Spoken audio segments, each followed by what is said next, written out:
I pledge allegiance to the flag of the United States of America and to the republic for which it stands, one nation, under God, indivisible, with liberty and justice for all. I'd first like to point out that we are pulling discussion item 10.01 regarding policy 106.01 due to legal challenges. And Director Beck, would you please read the mission and vision statement?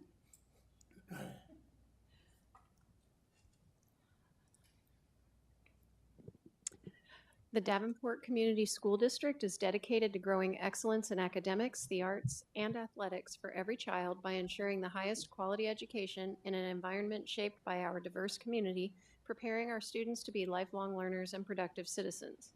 Our vision statement: education that challenges conventional thinking, prepares all students to compete in a global society, and inspires our students, parents, staff, and community to answer the question, what if?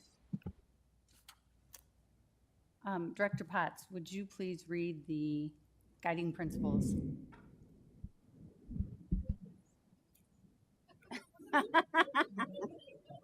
Guiding principle. Opportunity.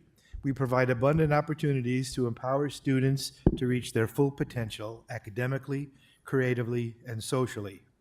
Collaboration. We foster an environment that allows students, families, and community stakeholders to come together for the betterment of our students' education and future. Transparency. We share relevant and important information with our students, families, and the community to maintain open and productive communication. Mr. Flynn, would you please read the goal tie-ins? Tonight we'll focus on goal number 1, which is enhancing student learning. Thank you. I'd like to note that Director Gosa is joining us online. Director Hayes is not here tonight, and Superintendent Schneckloff also is not here tonight. We do not have any recognitions, so we'll go on to 3.01 esports update. And we would like to invite Allie Vandermeide and Jackson Grubbs up to give us the presentation on esports.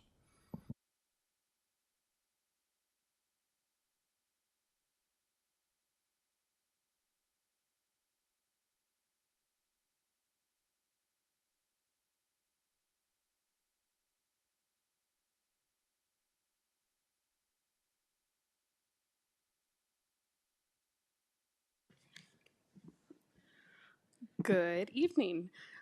As Mr. Flynn said, my name is Allie Vandermeide, and with me tonight is Jackson Grubbs. just gonna bring the other one over. This will be a lot easier. Jessica Hughes, who is the Davenport North Esports Coordinator, had a family emergency tonight, and Doyle Massey, who is the West Esports Coordinator, teaches on Monday night, so he is not here tonight. I just wanted to shout them out, though. Jackson is here from Central. The purpose of our presentation tonight is to define what esports is, just as a general reminder. A summary of where we have been, the updates from 2022, which is the last time I was in front of you, to now, and what our future goals and vision are for the esports program here in Davenport schools. So to start off with, we're just going to define esports for everybody really quickly. The basic idea behind esports is competitive video games, but for our students, it's so much more. It's a place where they find community and inclusion. It's for most of our students, it's a place where it's their first extracurricular that they've ever participated in. For our kids, this is a really important piece of their day-to-day life. We're going to go through just a little bit of where we've been and how we've built this program over the last several years. Just so we can kind of remind everybody and then keep going through. So we started at Central High School, February in 2018. I always love honoring and shouting out our very first team. You can see them there, being really happy at our first tournament win. And they got us really going. The 3 of those students ended up being TAs for me in their senior year because they engaged so much in the curriculum. So in fall of 2019, we got going a lot bigger. We moved into a much bigger space in the library. We had a roster size at Central of well over 100 kids. And now we're shooting into 2022, right? We hit COVID, where our roster size decreased, but we kept going, and the students continued to participate. At this point, I am now shifted to the district office, and we were able, so our updates since then are we were able to secure some ESSER funding so we could expand from just Central High School to the other 2 high schools as well. So we're going to go through what we did with that and what it looks like at each one of the buildings. So the first step that we did was getting the right real equipment for each one of our buildings. Each building, I worked with the building principals to find a safe and secure place for their esports room in their building because students do not have access to these computers during the school day. This is exclusively an after-school activity. And so we found a safe and secure spot for them to set up the 18 computers, headsets, microphones, and everything else that goes along with a computer setup at each building. Once we had all of the equipment in place, which I know we got equipment before we got humans, but we wanted to make sure everything was in place to set our, they're officially called Designated Esports Coordinators, or DECs. We like to jokingly call them the ADs of esports, but that's their official title in our Iowa High School Esports Association. So once we got all the equipment in place, we hired our DECs. So we hired a coordinator for Central, North, and West. As I said, Jackson here is the coordinator for Central. Jessica Hughes is the coordinator at North, and Doyle Massey is at West. Once we had all of our people in place, we were able to start getting our spaces all set up. Some spaces took a little bit longer to get set up than others. Central obviously already had a space designated because we've been running for several years. North and West took a little bit longer, but West had a room all ready to go. As we've been hearing about, North has space issues. And so finding them a real designated space took a little bit longer, but their team got up and running with all of the equipment in Jess's classroom. So what they did was they set up and tear down every single night. She had shelves in her classroom that they stacked all the computers on and wherever to play. Now they have shifted to a classroom, shifted to a smaller room, but it fits all of their computers and it is their space. So step 4 then would be to compete. 2022 to 2023, Davenport Central High School competed in 4 titles at the varsity level and 3 at JV. Xavier Smith was the Mario Kart Time Trials winner for weeks 1, 2, and 4, which is super awesome. That's a statewide competition. Davenport North had their inaugural season in the spring of 23, participating in 1 varsity title and 1 JV. They had several top 10 finishes in Mario Kart Time Trials in weeks 7 and 8, which would have been the spring season. West High School really did a forming year on that time. They got their equipment and space set up in the spring of 23. I'm going to turn it over to Jackson to go through 23-24. So just to go over the previous year, our standings from our competitive season had left a lot to be desired. And this year was really our first official year as being a full school year as we're cemented together as we are.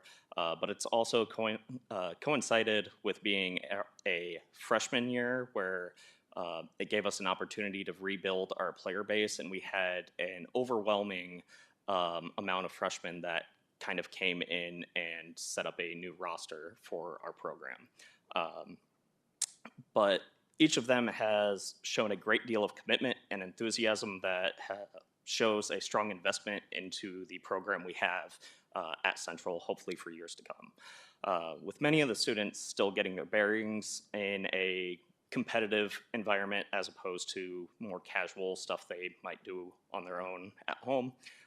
I'd also like to take a moment to recognize a few of our freshmen that has stood out to me and has showed good instincts and game knowledge that displayed strong leadership potential through apologies.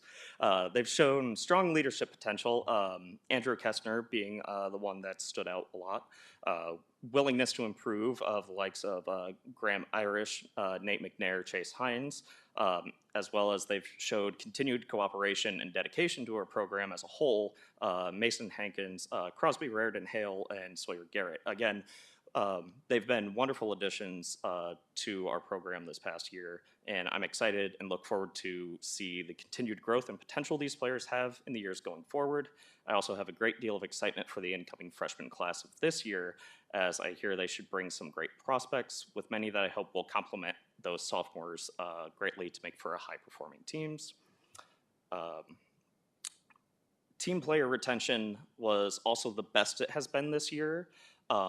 We've previously had issues where students didn't fully understand that it was a team commitment. You don't join baseball and then drop out halfway because you didn't feel like showing up. So I had established student commitment forms so they understood what was expected of them.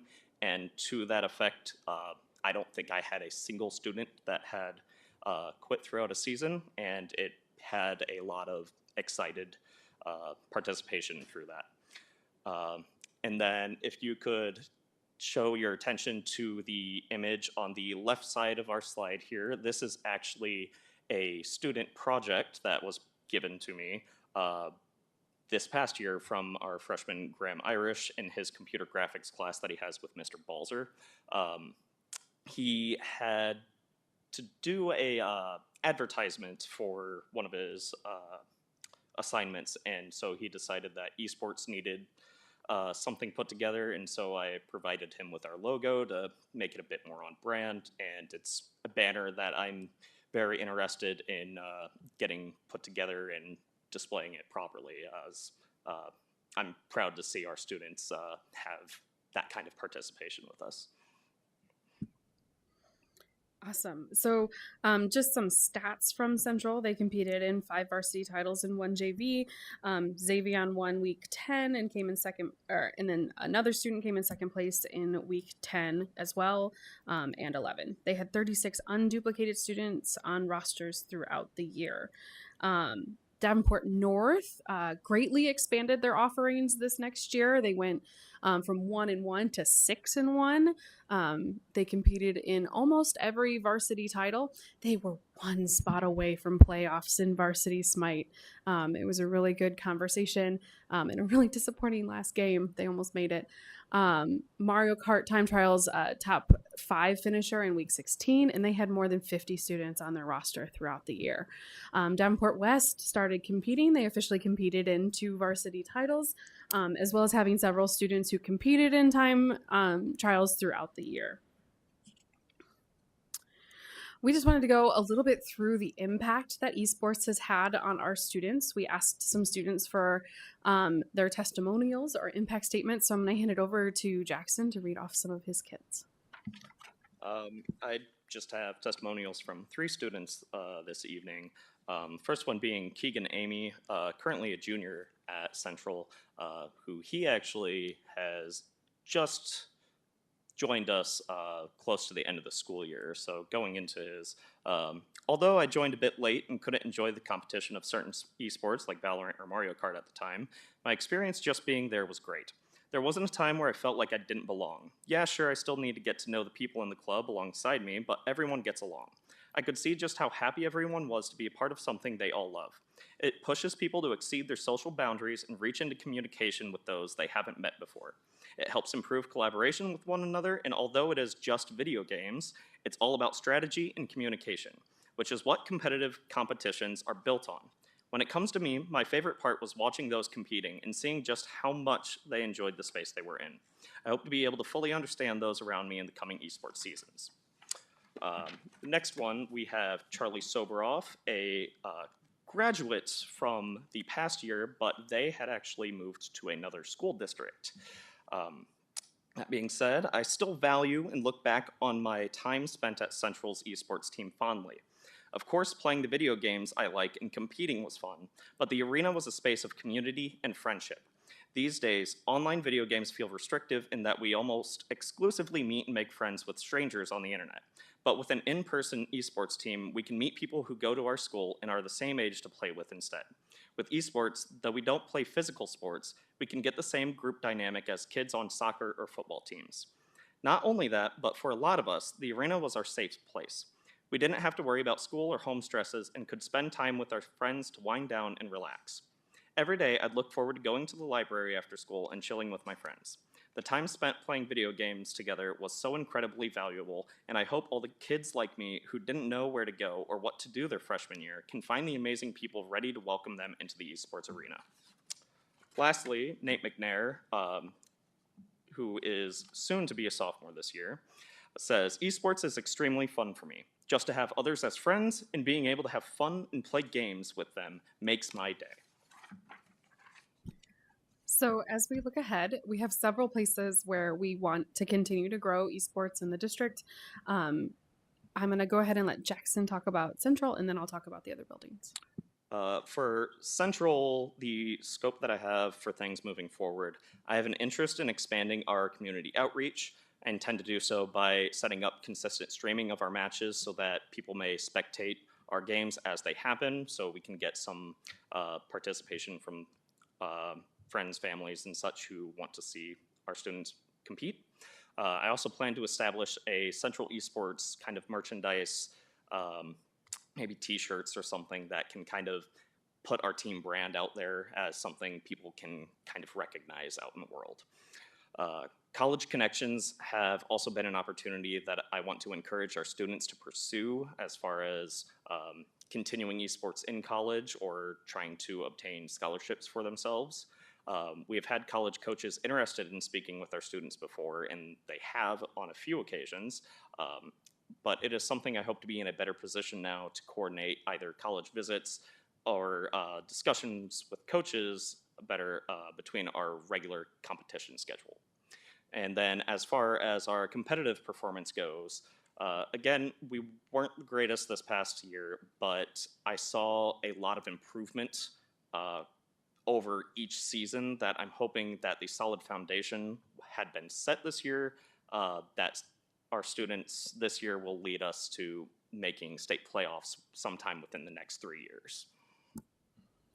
West has a goal of ensuring that they have a competition team each season to ensure participation across the whole year. And Jess wanted to state that she would like to have tryouts for this next year. She's got a big enough roster at this point that she needs to start pruning it down just a little bit, which will bring some validity to her experience at that school. We also want to continue to expand at our junior high, or at our middle schools, at our middle schools. We have several teachers at Smart Middle School who are really excited about being able to offer some opportunities to our students, which will allow us to create a pathway to high school for those kids in that connection as well. There is an Iowa Middle School Esports Association that those students would be able to participate in as well. So that is what we have for updates. Thank you for that presentation. Do we have any questions or comments? Director Beck? Thank you. 2 quick questions. Number one, like when and how often are the competitions? Like, is this like a weekly thing? They practice every day? How is it similar or different to other? Yep. So competitions are currently scheduled on either Tuesday or Thursday night. There's typically, or sometimes on Monday nights as well, depending on whether or not a season offers 3 titles. Okay. But they're in alphabetical order. So if this season offers 3 titles, whatever the alphabet is, it's Monday, Tuesday, and then Thursday night.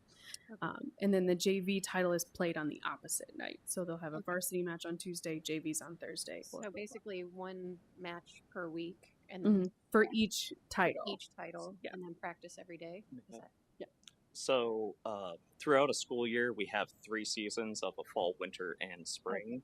And that's where, like in the fall, we have 3 games available, and winter is 2, and spring is 3. okay? And Mhm. so within that structure, it's Tuesdays and Thursdays are the primary competing days, and that's where varsity and junior varsity teams, if they are established, kind of alternate between those for those same titles.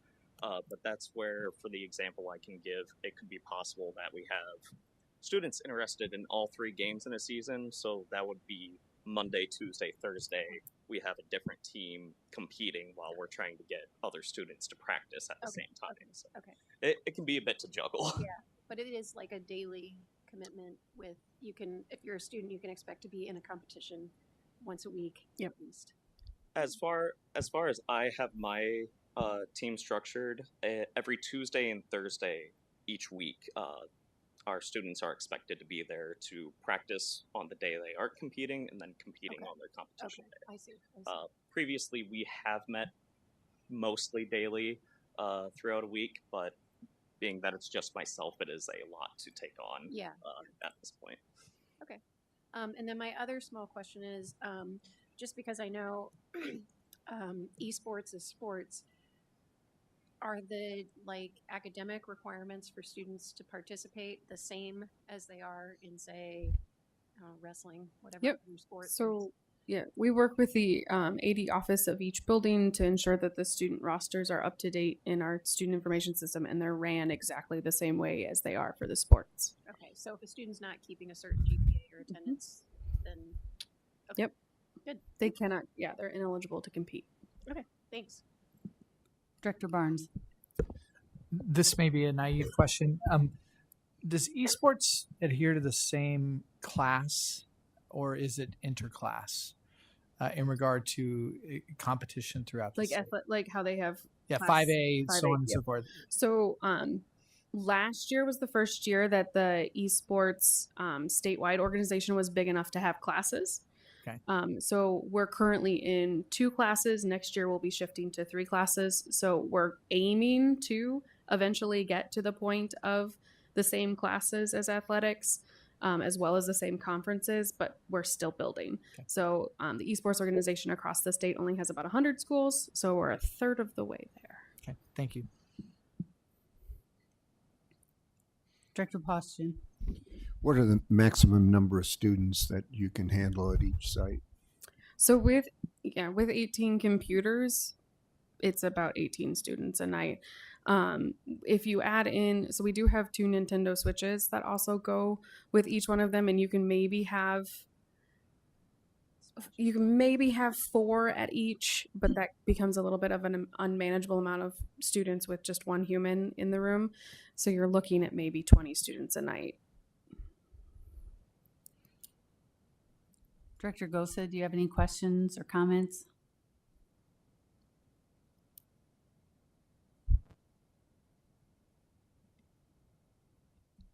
Okay, I'm not sure if he's on.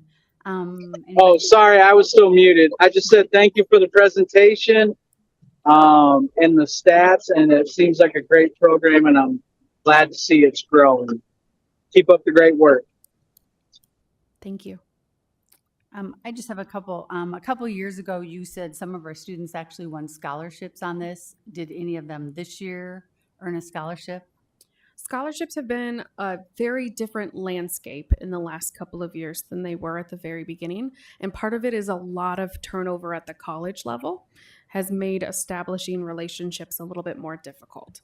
To that point, next year we're actually enrolling the Iowa Esports Association is moving to a different platform for how we run our competitions, which the colleges are on already.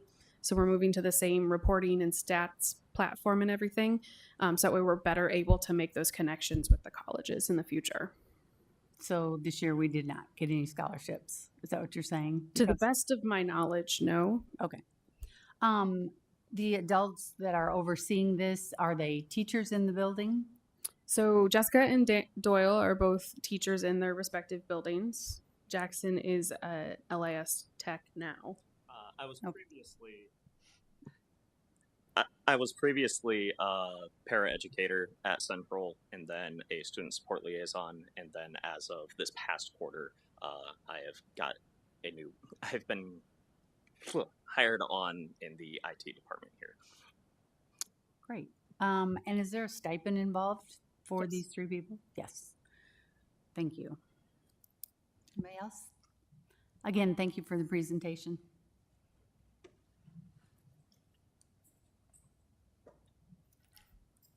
Our next presentation is spring data presentation. I'll turn it over to Yeah, you. we will invite Diane Campbell to the floor for the presentation of our spring data. And team, I'm sorry. Diane Campbell and team.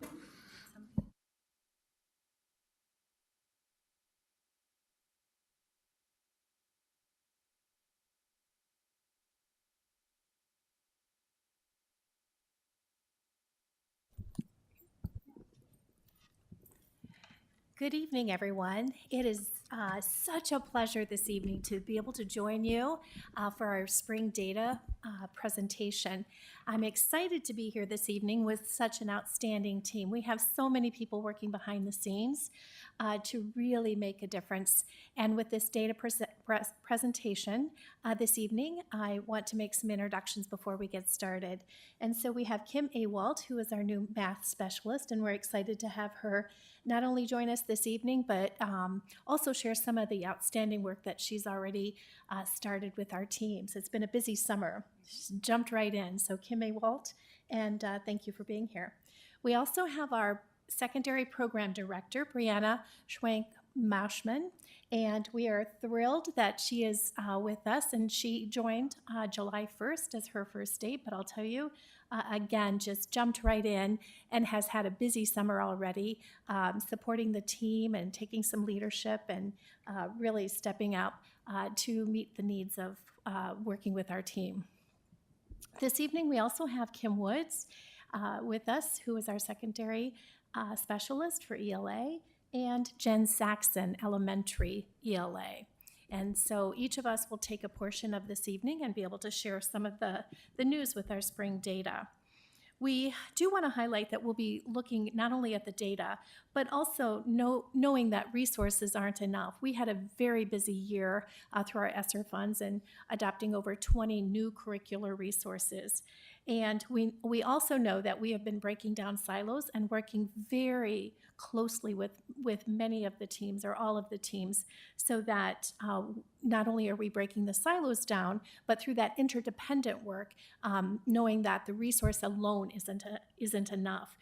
For example, instructional visioning and starting to have those conversations about what does instruction look like, our attendance and the teams that are working around that, and many of our team members are on the attendance team.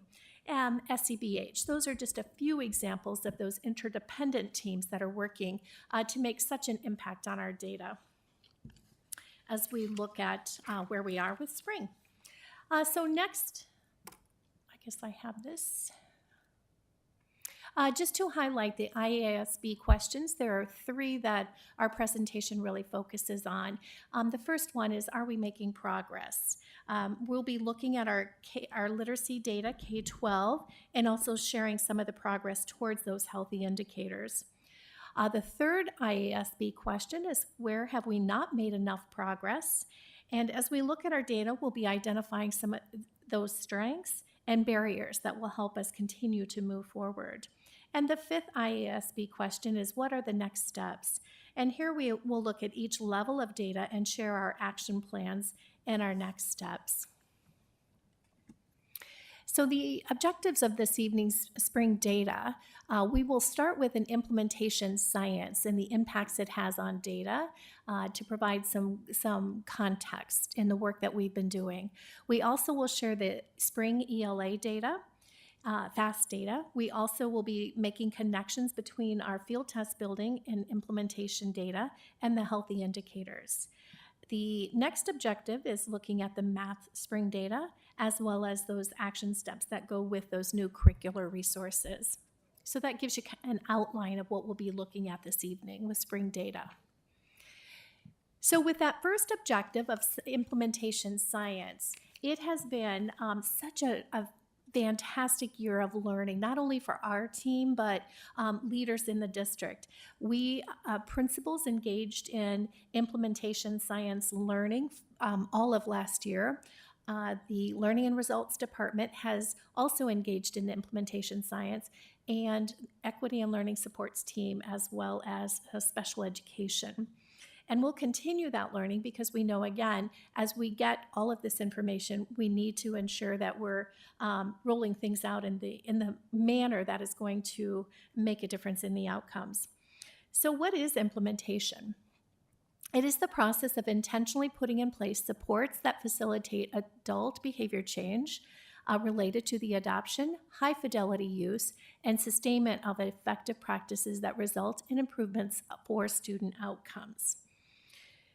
With that said, what processes do we use to identify support, and how do these supports facilitate those changes that we need related to our implementation of our resources? The next 3 slides are just going to be a very high-level, broad introduction to implementation science. Then we'll get into our spring data as our second outcome. So this implementation, this first piece, shows the different stages that we begin with diffusion, which diffusion is we let things happen. It's a passive, unplanned, or untargeted spread of information. The second piece is dissemination, targeted distribution of information, intervention materials to a specific audience, and then moving into full implementation using strategies to adapt and integrate those interventions and supports. And that's where we make it happen. So the full implementation stage is reached when at least 50% of practitioners in an organization meet fidelity criteria on any given day. So that 50% criterion is a benchmark established by the Active Implementation Research Network as an indicator of full implementation. And with that, it often takes 2 to 4 years to reach full implementation. And we know that we have students in our seats right now every day, and 2 to 4 years is a long time for a full implementation. And we certainly have put things in place so that we can accelerate that because we need to turn the corner on the data. So the learning that we've done with implementation science helps us understand that there are intentional work with implementation. And that intentional work includes coaching, professional development, looking at fidelity and ongoing support to ensure that implementation. So we've lived in the diffusion stage, have had some practice in dissemination, and because the silos have really been not around, and we're working very hard to be integrated in our approach, that implementation science is key in changing our results. There are 10 guiding principles that our teams have learned, our leaders have gone through, our teams have gone through, and there are 3 that really resonate with the work that we look at when we look at our spring data. And the first one is implementation. Implementation is about adult behavior change, and that is where the focus of our work has been. Guiding principle 4 is implementation is a process. It's not a one-time event. It's not a one and done. We don't just get something, share it out, and then move on to the next thing. It is an ongoing process. And then guiding principle number 7 is driving implementation success through clarity, competency, and consistency. And that's where a lot of work that we've been doing with our field test buildings have really provided support for that clarity and consistency and competencies, really building the capacity of our teams. And this last piece on implementation science, and if I could have a magic wand, I would wave a wand right now and just create these posters of the 5 essentials of supporting behavior change. These 5 essentials this is the implementation science. In order for things to come into full implementation, we have to have these 5 essential elements. And the first one is ongoing distributed training. So again, we're not going to just train once and then stop. That's where our 3-year PD plans have really come into place, where the board has been incredibly supportive of our professional learning. The second is coaching, mentoring, and modeling, and the critical piece that our coaching provides, and the support and the feedback that our teachers are getting, and the feedback that teachers are giving us in terms of what the needs are. That feedback loop is so critical. The third essential is the protected time for collaboration and planning. We've had multiple different coaches. We've had our coaches in the buildings providing. Our department members have been in the buildings every single week of this past year. And planning has really come up in almost every conversation about how important it is to plan for that instruction. So getting that protected time. Fidelity, monitoring, and feedback is again one of the 5 essentials that we have to have in order to continuously improve. And the last one is so important, that we can't just set something up, a system or a procedure or a process, and then move on again to the next thing. What cueing systems are we putting in place? What prompts are we putting in place to remember the important pieces that we need with our implementation? So all of this is in service of being able to have that impact on our data that we're going to look at this evening. So as we move from our implementation science piece, our objective of the evening, into the actual data, we're going to start off with ELA, and then we'll move into math. And in ELA, we'll be looking at the assessments, defining those assessments, looking at our current reality. The third piece is to be able to spend time on our spring implementation data. And the last one is, what action steps are we taking to make a difference? So with that said, I'm going to turn it over to Jen Saxon, who is going to share our ELA data. All right. Do you want to go ahead and just drive for me? All right. So starting out with, we wanted to make sure that we shared some information in regards to updates for our universal screening assessments for DCSD. So moving forward, we're going to be continuing to use the FAST e-reading, CBM, and A-reading for grades K through 5. In grades 6 through 8, we will no longer be using A-reading, as it's not required by the state, and therefore we don't want to be over-assessing our students. We will be having them do the NWEA MAP assessment, which you'll hear a little bit more about in upcoming slides. And A math will no longer be given either, as it's also not a required assessment, and we will be focusing on our growth measure data as our screener for math. Just a quick reminder on those FAST Bridge assessments. So our FAST is our universal screening tool that we use 3 times a year. And you can see on the slide the different assessments that are given at each grade level. They're used for our determining our overall healthy indicators and the health of our MTSS system in our district. They're used to calculate those healthy indicators that you're going to see next, and it helps us to understand our core instructional impacts and needs for intervention throughout our district. In connection with our Growing Excellence goal, our Growing Excellence goal for FAST is for 3rd grade, and our goal is specific to 3rd grade, although we do have data that we share in our healthy indicator data is for all grades, as it is our universal screener. But our SMART goal is a 3-year goal and has recently been updated to June of 2025. And we want to set those high expectations. We know we've made, we can see the difference between goal and actual growth for our yearly goal, but we want to continue to set those high expectations for student achievement. So we'll start out with Healthy Indicator 1. At the elementary level, we use these 6 healthy indicators, which are intended to help our district and buildings reflect on practices that might need to be improved. They also help us to monitor that overall health of our system. We continue to use these indicators as a progress measure to guide and monitor the work of our literacy implementation plan. Our first indicator, Healthy Indicator 1, is intended to help educators see whether K-6 students are being universally screened for literacy skills. And our goal is to test 95% of our students during each screening window. Each screening window, we monitor this indicator as the data is being collected to ensure we're screening 95% of our students, and this helps us to know that we are collecting consistent data that can be used to examine student progress and growth. Healthy Indicator 2 is intended to help educators see whether students who are at risk or persistently at risk are receiving progress monitoring support. The goal is for 90% of students who were below benchmark during the most recent screening window to be progress monitored 80% of the time. This measure helps to ensure we are collecting regular data on student progress to guide our instructional decisions.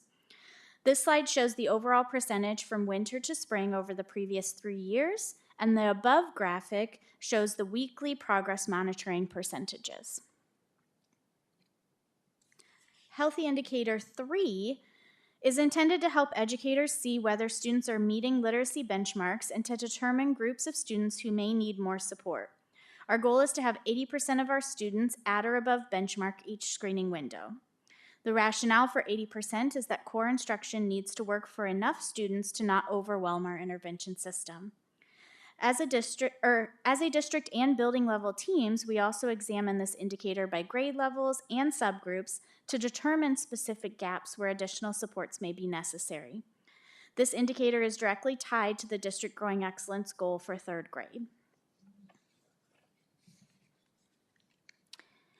Healthy Indicator 4 is intended to help educators see whether students who were screened and scored at or above benchmark in the starting window of the reporting period remain at or above benchmark in the ending window. The goal is at least 95%. While we are close to this goal percentage, this shows we still have some work to do to ensure that our core is meeting student needs and helping all students continue to grow between screening windows. This shows from fall to spring over the past 4 years. Our next Healthy Indicator 5, is intended to ensure students who are below benchmark for 2 consecutive screening windows are scheduled in an intervention. We have been consistent with ensuring that we are providing interventions for at least 95% of our persistently at-risk students over the past 4 years.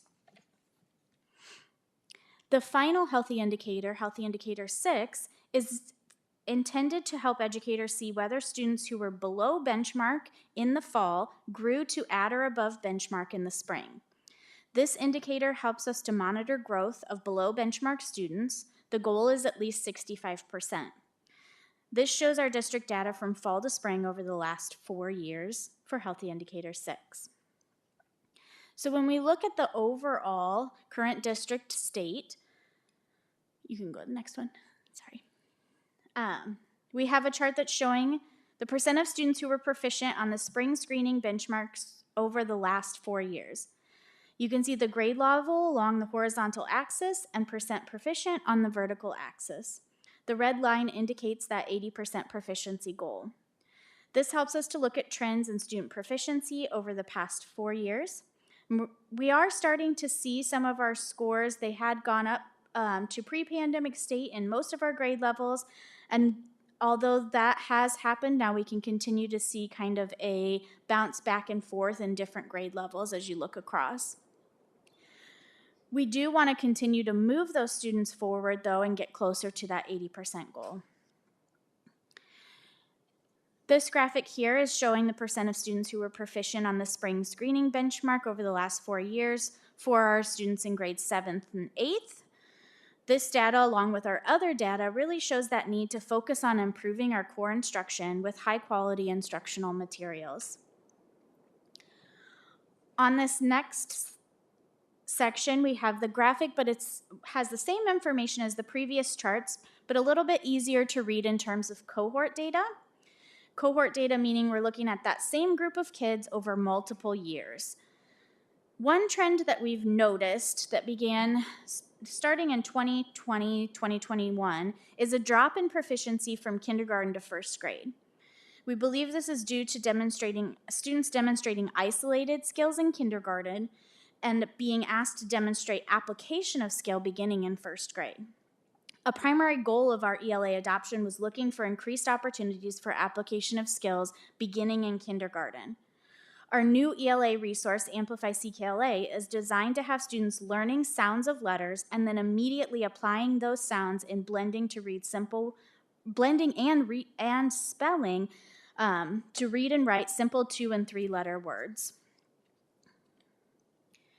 We can see that same cohort data, similar for our 7th and 8th grade cohorts across the past 4 years.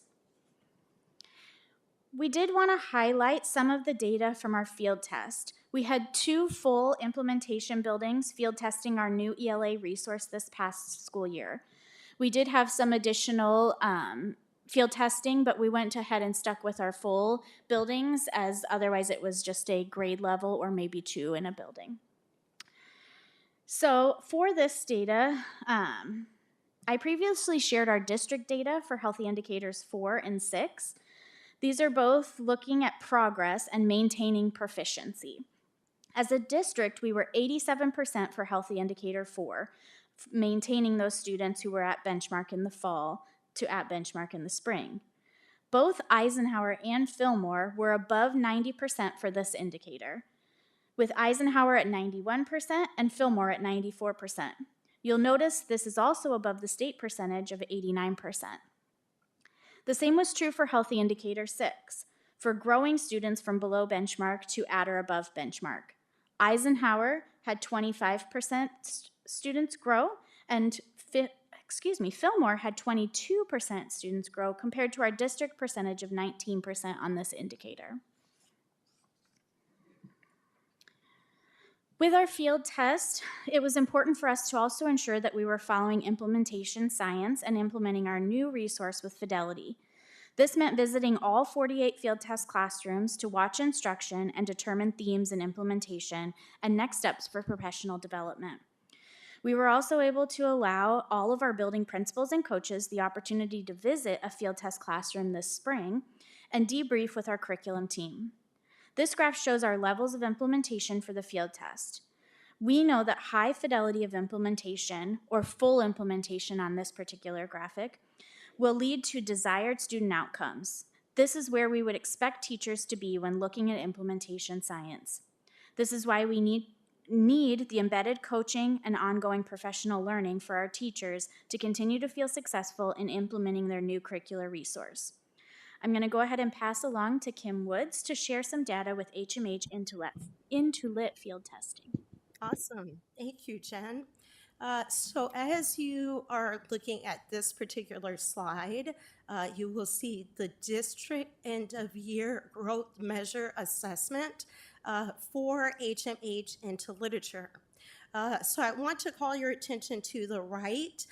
In blue are our students that are above grade level, and then green, we have our students that are on grade level, and then yellow, we have our students that are approaching grade level. So when you add all of these together, we have about 42.8% students who are where they need to be. So obviously, we know that this is not a number that we're happy with.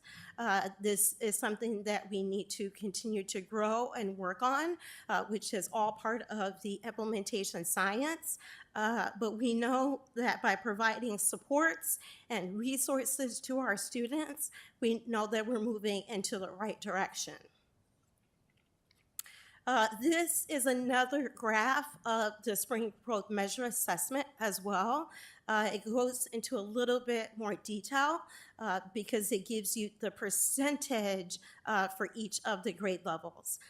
For the field test for HMH into literature, we did 7th, 8th, 9th, and 10th. And then we also were able to have 2 6th grade field test buildings as well. So looking at the data, looking at our approaching on level as well as above grade level, obviously those percentages are not necessarily where we want them to be, but we know that this is where our students are currently at, and the goal is to have that plan of support. All of our students are going to be able to have access and opportunity to that universal core instruction with the new HMH into literature. We know that our teachers and our admin are going to have that professional learning on evidence-based instructional practices. We know that we're going to have site-based coaching for our teachers and our leaders, which ultimately is going to help with that student engagement piece. And it's also going to help with the structure of small group instruction. As we are moving to first year implementation of HMH into literature, it's very important that we also talk about our new screener. There will be a new ELA screener for grades 6 through 11. For the field tests, grade 11 did not do the field test with HMH into literature, but moving forward, grade 11 will be part of the implementation. So grades 6 through 11 will do the new screener, which we are very excited about. We know the middle school will no longer do a reading, but they'll do this new screener. And then for our high school students, they will actually get a screener because they've never had one. So we're like super, super excited about that. So this new screener is the MAP Growth, the NWEA. It is in partnership with HMH into literature. It is computer adaptive, so it's a standardized test. It's going to measure reading and language and math and science. The wonderful thing about it is it's going to measure the progress and the growth over time. So all the teachers are going to be able to have data on each of their students that shows that progress, and it's also going to show the growth of all their students. The screener scores are going to provide teachers with accurate, actionable evidence. So they're able to find those common areas of need among their students. And then they're also going to be able to identify student interventions or enrichments because they're going to have a holistic score that they're going to get for every single student. So they're going to get way more data than they have ever had before. It's also going to help inform those instructional strategies as well. So we are super excited about this new screener for our secondary students. Before we move into 1 year or first year of implementation of HMH into literature, we want to highlight our field tests that we did at the secondary level. We were able to have all secondary ELA classrooms engaged in the field tests. Which is something that typically doesn't happen because with field tests, you typically have like a building or 2 buildings, or you have a couple classrooms. But we were able to do all of the secondary ELA classrooms because this is what the teachers wanted. They wanted to be able to all participate in the field test. They wanted all to be able to dive in to the new curricular resource and explore and implement and provide those resources to their students. So we were able to do that with all of them. We also were able to do 2 6th grade ELA classrooms as well, because obviously we knew that the 6th grade were going to move to the middle school, and we needed to be able to kind of run through the curriculum resource as well. So they also were involved in this. There was a lot of support that we gave our teachers, which goes back to that implementation of science. Our HMH content specialists had building visits in September and November and January. There were 10 of them. And I was able to go with the content specialists to the buildings and provide that support to all of those teachers that participated in the field tests. This on-the-spot support was not only during their instruction and teaching of HMH into literature, but it was also during the prep period to provide additional supports as they were building and writing their lesson plans. So it was a great opportunity for those teachers to be able to get that support.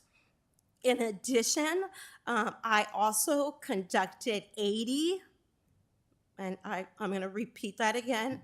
I conducted 80 separate 90-minute classroom implementation visits to support all of my HMH into literature field test teachers from February to May. It was quite a feat, I'm gonna tell you, I'll be honest with you, but it was something that was needed. It was something that I personally, I can look back on it and say that I enjoyed it because I got to see HMH into literature in action. I got to see 80 lessons on HMH into literature. I got to be able to provide that feedback and support to the teachers right on spot. After they got done teaching their lesson, I was able to identify those components of the curriculum resource that were being used within the lesson. We were able to celebrate, like me and the other teacher, like, hey, look at all the great things that you did in this lesson, the wonderful things that you're doing with the field test, because I know it's a lot. It's a lot of learning. It's learning for the teacher, for the student, and also able to provide those next steps. Which with all of those implementation visits, I was able to kind of collect all the data and kind of figure out what were those themes across all those 80 classrooms and be able to use that information for professional development. So May 6th PD as well as May 31st PD focused on those next steps, which goes back to that implementation of science, taking all that information and giving those additional resources to the teachers. So they were very thankful for that and very appreciative of that. So you have all heard the data provided to you in regards to our elementary data. You have also heard our middle school data. And now I'm going to turn it over to Brianna because she's going to talk about the ELA next steps. Hi, I'm Brianna Schwank-Moshman, and I'm the new Secondary Program Director. This is day 22 as a Davenport employee, and I'm really excited about it. So far, it's been a lot of learning and a lot of listening, but I have really enjoyed my experiences so far. I have a fabulous team. They are wonderful people to work with. And I've so enjoyed learning about some of the work that they have been doing, and I get really excited about the work that they want to do and the implementation plans that they have in place and the implementation plans that they want to create. That's what really gets me excited. So that's why they gave me this slide, because I just get too excited about it. So I want to talk to you a little bit about some of the things that they've already done and some of the things that they are going to do. And I want to first begin by connecting this continuous improvement and the idea of this continuous improvement with implementation science.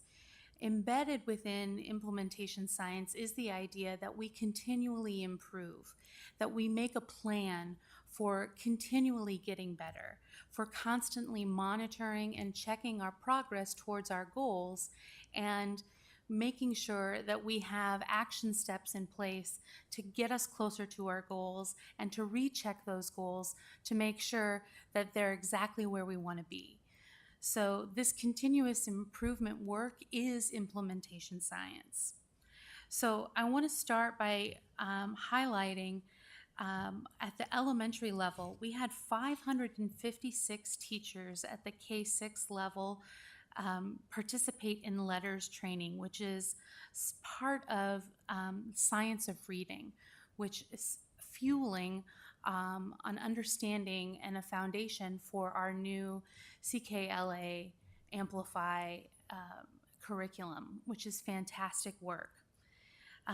We also had teachers engage in field testing a structured literacy curriculum aligned to the science of reading at the elementary level. This is exciting. We implemented a standards-aligned curriculum through field testing at the secondary level, and we adopted a K-11 ELA curricular resource for the first time. That is fantastic news. Because when we look at the data, both at the elementary level and at the secondary level, it tells us our core needs support. And one of the ways that we support our core is we provide it with high quality instructional materials. And that's exactly what we've done. We've infused our core with these high quality instructional materials, which is really exciting to me. How do we support those high quality instructional materials? With Kimmy's 80 visits to the classroom, and we support it with Jen's 40 visits to the classroom. So together, Jen was still counting actually her visits to the classrooms. I think we had over 120 total visits between the two of them, of their coaching visits to the classrooms, helping to support those teachers that are looking at new curriculums. So that is a huge celebration and a giant boulder worth of work that they have lifted together, worthy of celebration for sure. So what do we look at when we think about next steps? Well, the implementation science tells us that one of the things that we have to have in place is that ongoing professional development and training and support. So we have to provide that with coaching support. For what? What do we do? Well, we need to look at instruction, and specifically, we want to look at engagement. We have to get the kids hooked on what we're doing. And that way, when the kids are invested in what we're doing, the kids are engaged and the content comes to life. We need to ensure that rigor is aligned to the grade level standards. Everything begins with the standards. We need to increase teacher confidence in the instructional delivery of routines with embedded opportunities to respond. And then at the secondary level particularly, we need to support teachers in understanding how to use small group routines. Small group instructional strategies might be foreign to secondary teachers because it's not necessarily a strategy that they may have been trained in. So we need to help supplement that training for them because it is a high impact strategy that will absolutely yield results when coupled with our new instructional materials. So now that we've taken a look at our ELA resource, we're going to take a look at our math resource. And we're going to do the exact same framework by looking at first our assessment measure, and then we're going to look at our current reality. And then we're going to take a look, I get to do the next steps again. I love that slide. We're going to look at our action steps and what we're going to do in terms of moving forward in that continuous improvement process. I'm going to turn it over to our curriculum specialist that deals with math, Kim Awell. Thank you very much, Brianna. All right, so the first piece of data that we're going to take a look at is going to be the FAST A-Math spring scores. As mentioned earlier, the FAST A-Math is no longer going to be used, so this is our final pieces of data from the A-Math. Because we're using the growth measure now, we don't have a need for two different screeners. So if we take a look at this chart, just to kind of an overview, this is cohort data. So if we look at fifth grade from 21-22, those are the pink ones. We can see in fifth grade, they were 43% proficient. When they were in sixth grade, 46%. And then in seventh grade, 50% proficient. Even though we no longer will be using the A-Math for screener purposes, this data right here still does inform what we will do, at least for next year, and thinking about data. It is a good data piece still to consider. So now we'll be moving into the math growth measure. So these are the scaled scores, and this is district. The data that was used for these scores are only students that took all 3 assessments. So they were assessed 3 times a year, at the beginning of the year, the middle of the year, and the end of the year. This is students in kindergarten through 8th grade. This data represents the students' percent proficient. So we can see at the beginning of the year, 24.6% of the students were proficient. The middle of the year, 42.1% proficient. And at the end of the year in the spring, we're at 55.5% proficient, following our first full year of implementation.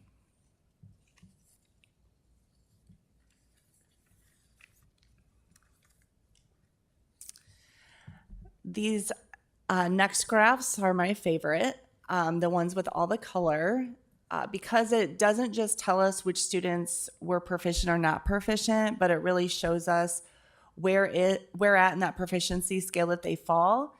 I just want to draw your attention to the blue and the green, like slices of the pie, starting at the beginning of the year compared to where this grew to the middle of the year and the end of the year. I don't think enough time we focus when we look on data on students who really reach above grade level, and we had a large percentage of students who scored at above grade level by the end of the year. So nearly 1/4 of our students that took all 3 of these assessments were above grade level. I also just want to draw attention to the students that are below, the red and the orange, and how those slices of the pie decreased as the year went on from the beginning to the middle to the end of the year. One thing about the HMH resources that we do have is they provide opportunities to support all of our learners. So our students who are showing great success and showing above grade level, there are extensions for those students to challenge their thinking, as well as additional resources for Tier 2 with our WAGO program and other intervention resources within the program to help students who are in need of some additional supports in order to reach that grade level proficiency. And then finally, the last piece of data that I have to share with you, this is by grade level, the percent of students that are proficient. And you can see there's quite a trend here from kindergarten to 8th grade. Not the greatest of trends, but it is a piece of data that's really important as we think about implementation and how this program is new. And one thing to really celebrate with this new rigorous curriculum is how successful we're showing our kindergarten and first grade students being after this first year. Knowing that as we get further along, our students who haven't had such a strong rigorous curriculum are clearly going to have gaps in their understanding.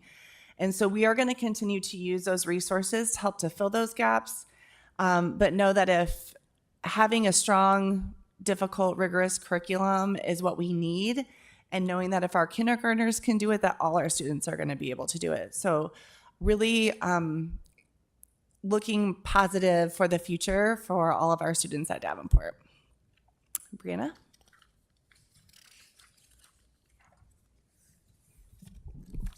Okay. So again, we return to the continuous improvement process that's embedded within that implementation science. And we think about some of the things that we have already done or things that are in progress. And then we're also going to look at some things that we want to continue to do or we want to put in place moving forward. The first thing is that we brought a new rigorous math curriculum to support our pre-K through 8th grade students. That's into math. That's extremely exciting. We also, as a part of that, brought multi-tiered system of support or tiers of instruction for math, utilizing an adaptive Tier 2 product. That's WAGGLE for individual progress based on gaps or holes, and that's available to our K-8 students. So another celebration there that's part of that curriculum adoption. We've increased math instructional time, double blocking that with embedded tier 2 math time at the middle school level. So when you look at some of the data that tells us we need to strengthen our core instruction, one of the things that you can do is, number one, look at high quality instructional materials, and we've done that. And the second thing that you can do is you can increase instructional time, and we've done that. So we've really tackled the two main things that research supports fixing any core or universal problems. So that is another celebration.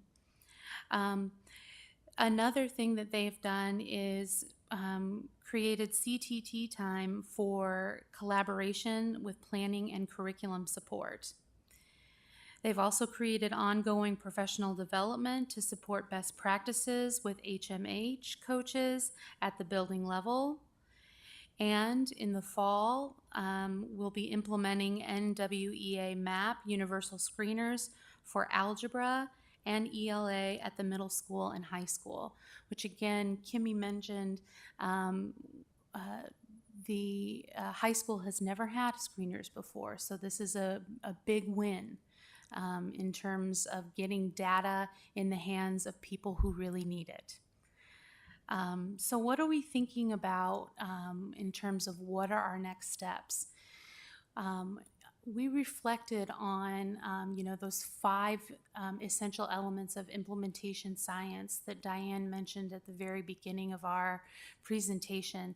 And one of those things was protected time for collaboration and planning. And so we really want to increase coaching, support, and professional learning.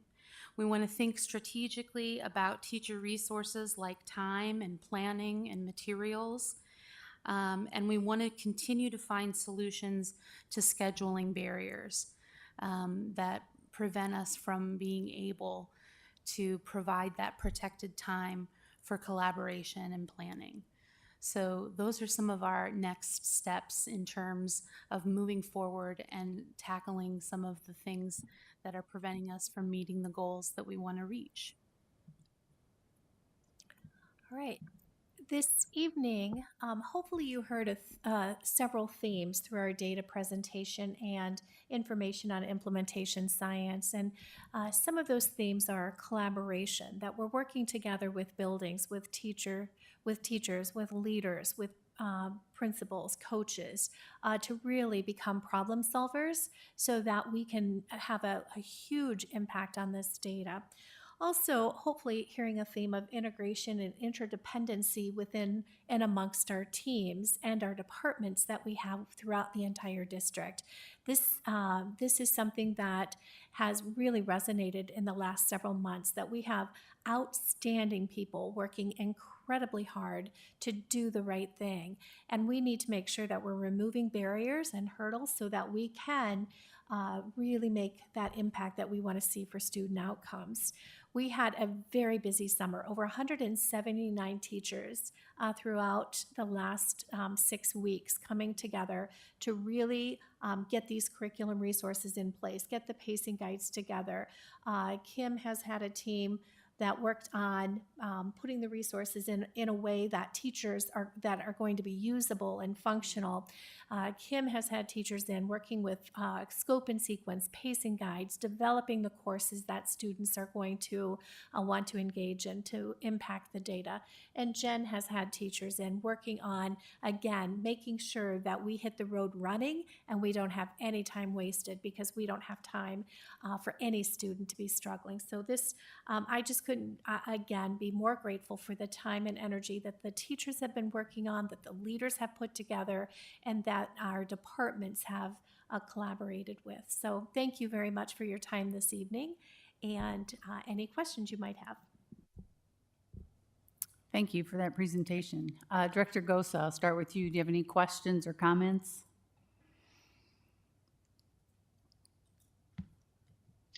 I do not at this time. There was a lot given and a lot to take in.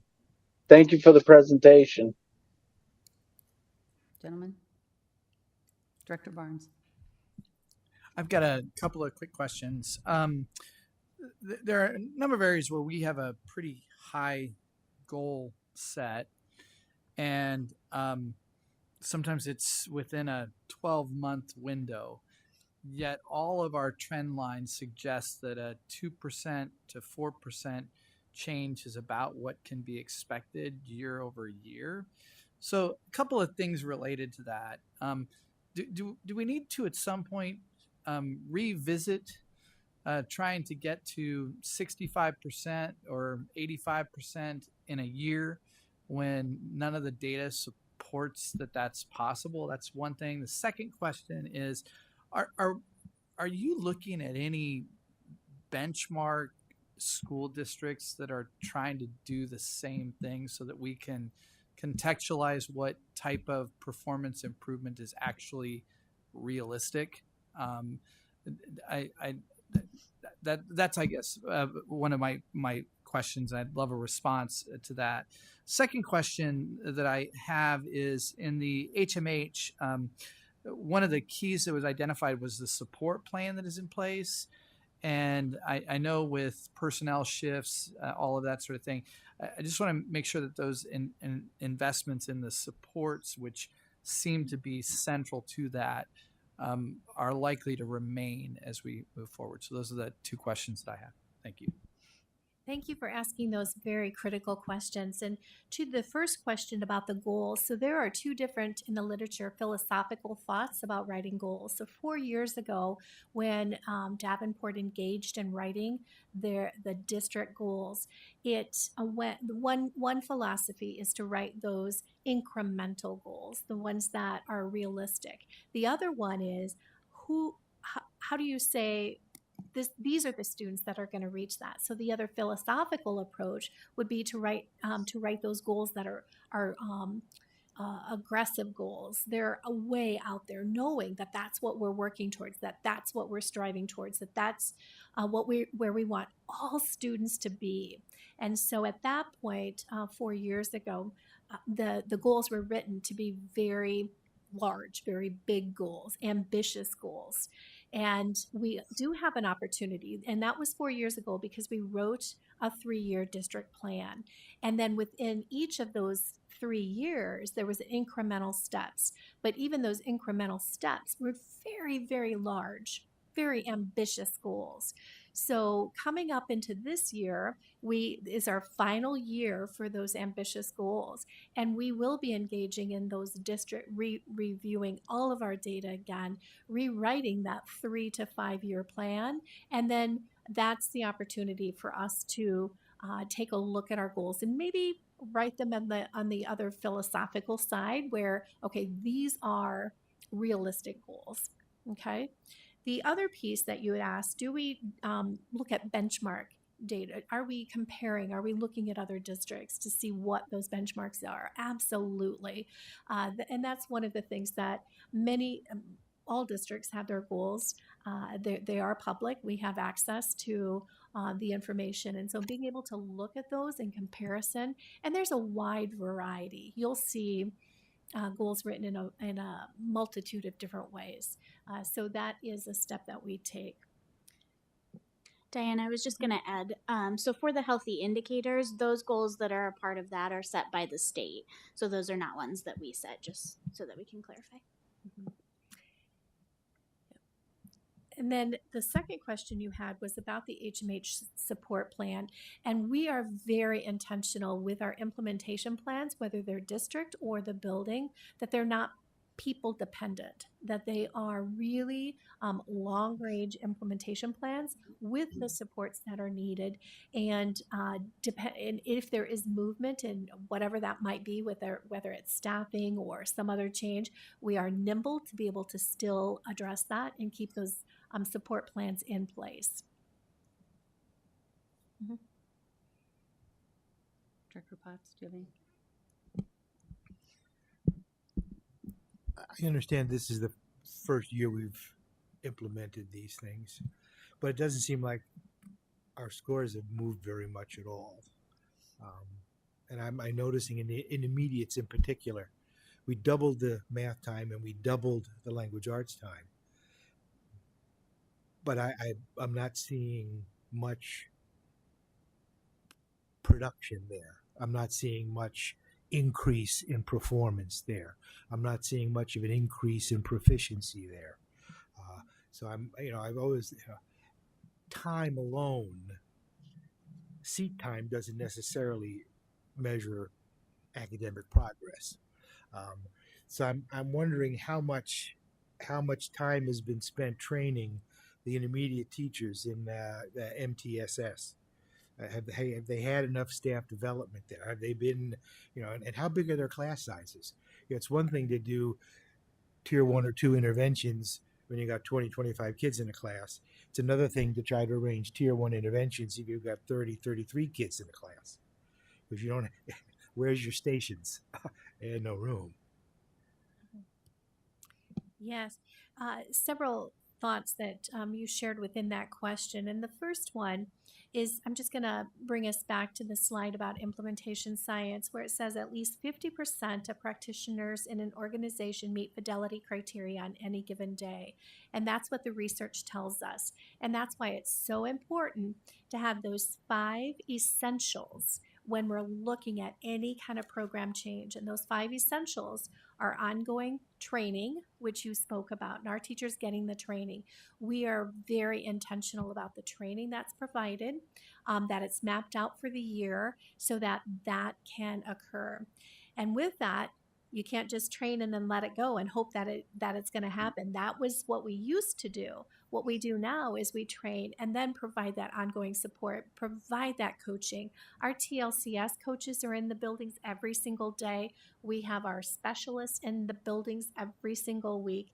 We have our program directors in the buildings every single week to ensure and support our building leaders and our teachers. So those are some pieces within that implementation, knowing that that first year is going to be tough. Now, again, we adopted at several different levels. So elementary, we were field test in 2 buildings. Middle school or junior high, middle school, we did have all teachers involved and we did provide professional learning, ongoing support. It was year 1 and still working through a lot of the pieces for that implementation, but that wouldn't be full year implementation. Technically we're moving in this year with full implementation of our HMH with our teachers. Making sure that we have that fidelity and monitoring with the resources that are there, and then those queuing systems and queuing system and prompts and reminders of how to use what is available to teachers. Mm-hmm. How do the middle schools carve out CTT time? Before school. Before school. Before school, how much before school? Like before school, or like how much time is there before school? So I'm pretty sure that they begin at 8, and then like actual school doesn't start until 9. So typically they may stop about 10 till, so obviously they can get to their room and get prepared for the kids. But they have a good solid 45 minutes for a CTT. Yeah. What's the frequency? Once a week. Okay.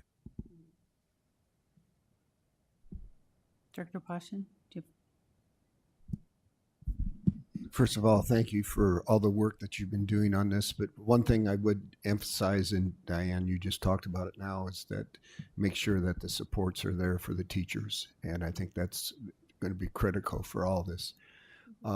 Would you put up slide 26? And just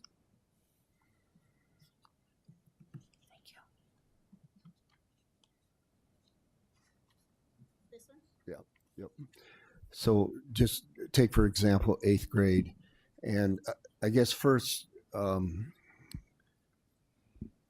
define approaching grade level.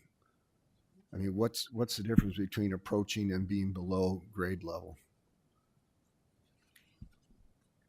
Take that one. Yeah. Okay. The approaching piece. So they have all of HMH when they do the growth measure.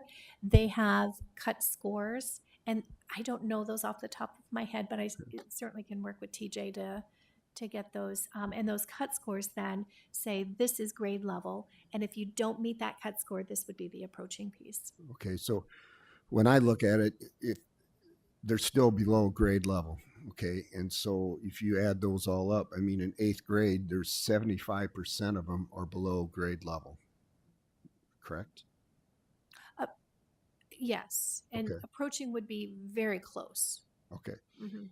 So, I mean, when you look at that, with 75% of them below grade level, I mean, there's a long ways to go. And the other thing is there any way of knowing, like the ones that are below grade level, any chronic absenteeism involved there? That would be good to know too, because if we don't get chronic absenteeism straightened out, then we're going to do very, very little here.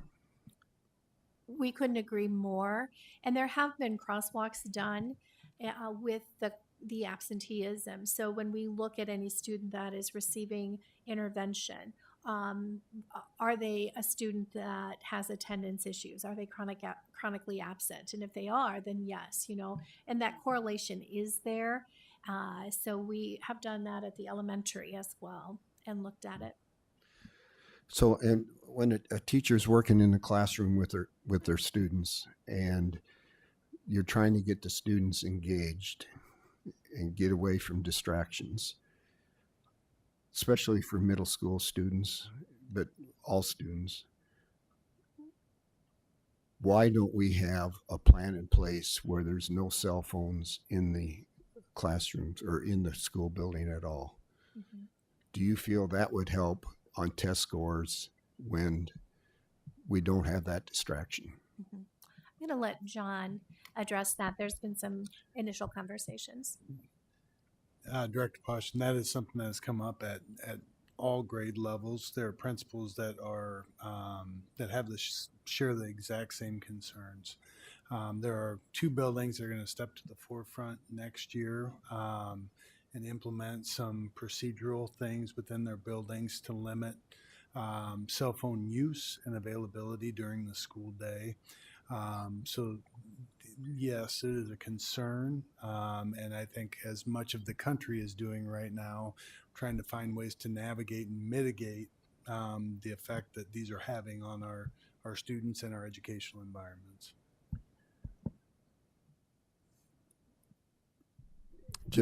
Just then a follow-up to that, if we can get the cell phones out of the classroom, I don't want the teachers to have to police it.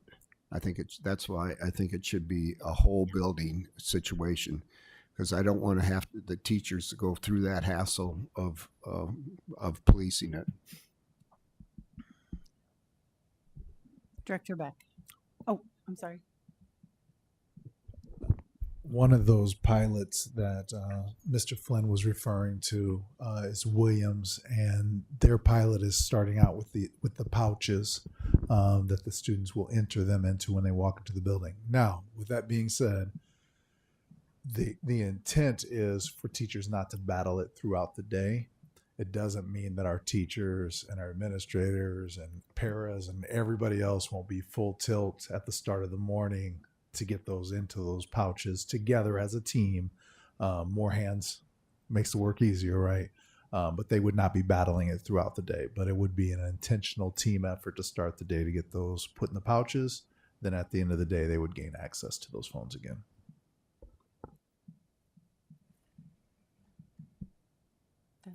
Director Beck. Thank you. So this is a big presentation. I have 2 questions. So the first one, I'm going kind of in backwards order, but since we're no longer using AMath, right, because it's not required, and I totally am fine with like not over assessing people or students, I feel like, though, in my 6 or 7 years on the school board, I've heard about changes in assessments almost as frequently as I've heard about changes in curriculum. And so my concern is that we don't have a way to compare apples to oranges, and whether it be in reading or math, it doesn't really matter. Is there a way to sort of say, okay, when we set a student, I understand that there's a difference between the way math is being taught or reading is being taught in one curriculum versus another, but these are sort of, there's some fundamental things that are going to be the same. So, for example, is there a way to look at, at the end of the year, can a student answer the question 2 plus 2 if they're in, I don't know, whatever, first grade? Can a student answer, solve for X in a simple algebra equation at the end of sixth grade? Like, that should be the same, whatever level that is. Is there something we can pull? Just it's simple. I know it's simple, but just say, hey, 95% of students who took this exam were able to answer this question or this type of question, this difficulty in seventh grade, right? Rather than trying to assess the whole thing. So we know from year to year we're comparing the same skill. Does that make sense? Mhm. I don't know if that's a possibility or if the tests are built to do that kind of thing or what. And are you talking a separate test? No, I'm No. talking about like going into the exam Into the and exam. say, okay, this question was the same Got it. from A math to whatever assessment we're using now, or from A reading to whatever. Is there any way for somebody to look at that and just say, okay, 100 kids took this assessment in seventh grade, and this question was on that assessment. Out of those 100 kids, 80 of them got it correct, and then look at 100 tests from the previous assessment in the same grade, find the same question, and look at how many answered it correctly. I mean, I realize there's going to be some differences for, was it the first question or the last question? Was it, those kinds of things do vary, but a lot of that comes out in the wash when you start to look at long-term data. No, I think that's a really good point. One thing with the screeners is they're adaptive now, so not every student will get the exact same questions based on how they answer the questions going through the test. Yeah, but don't they all get the same, like, first standards? Don't they get the same standards? Like, they do. Well, they do. I'm just saying, like, not every kid might get the same question, but one thing that you, like, bringing up the consistency of the same questions, with this curriculum, we do have where the students can take the assessments online for the actual curriculum. So for a certain module.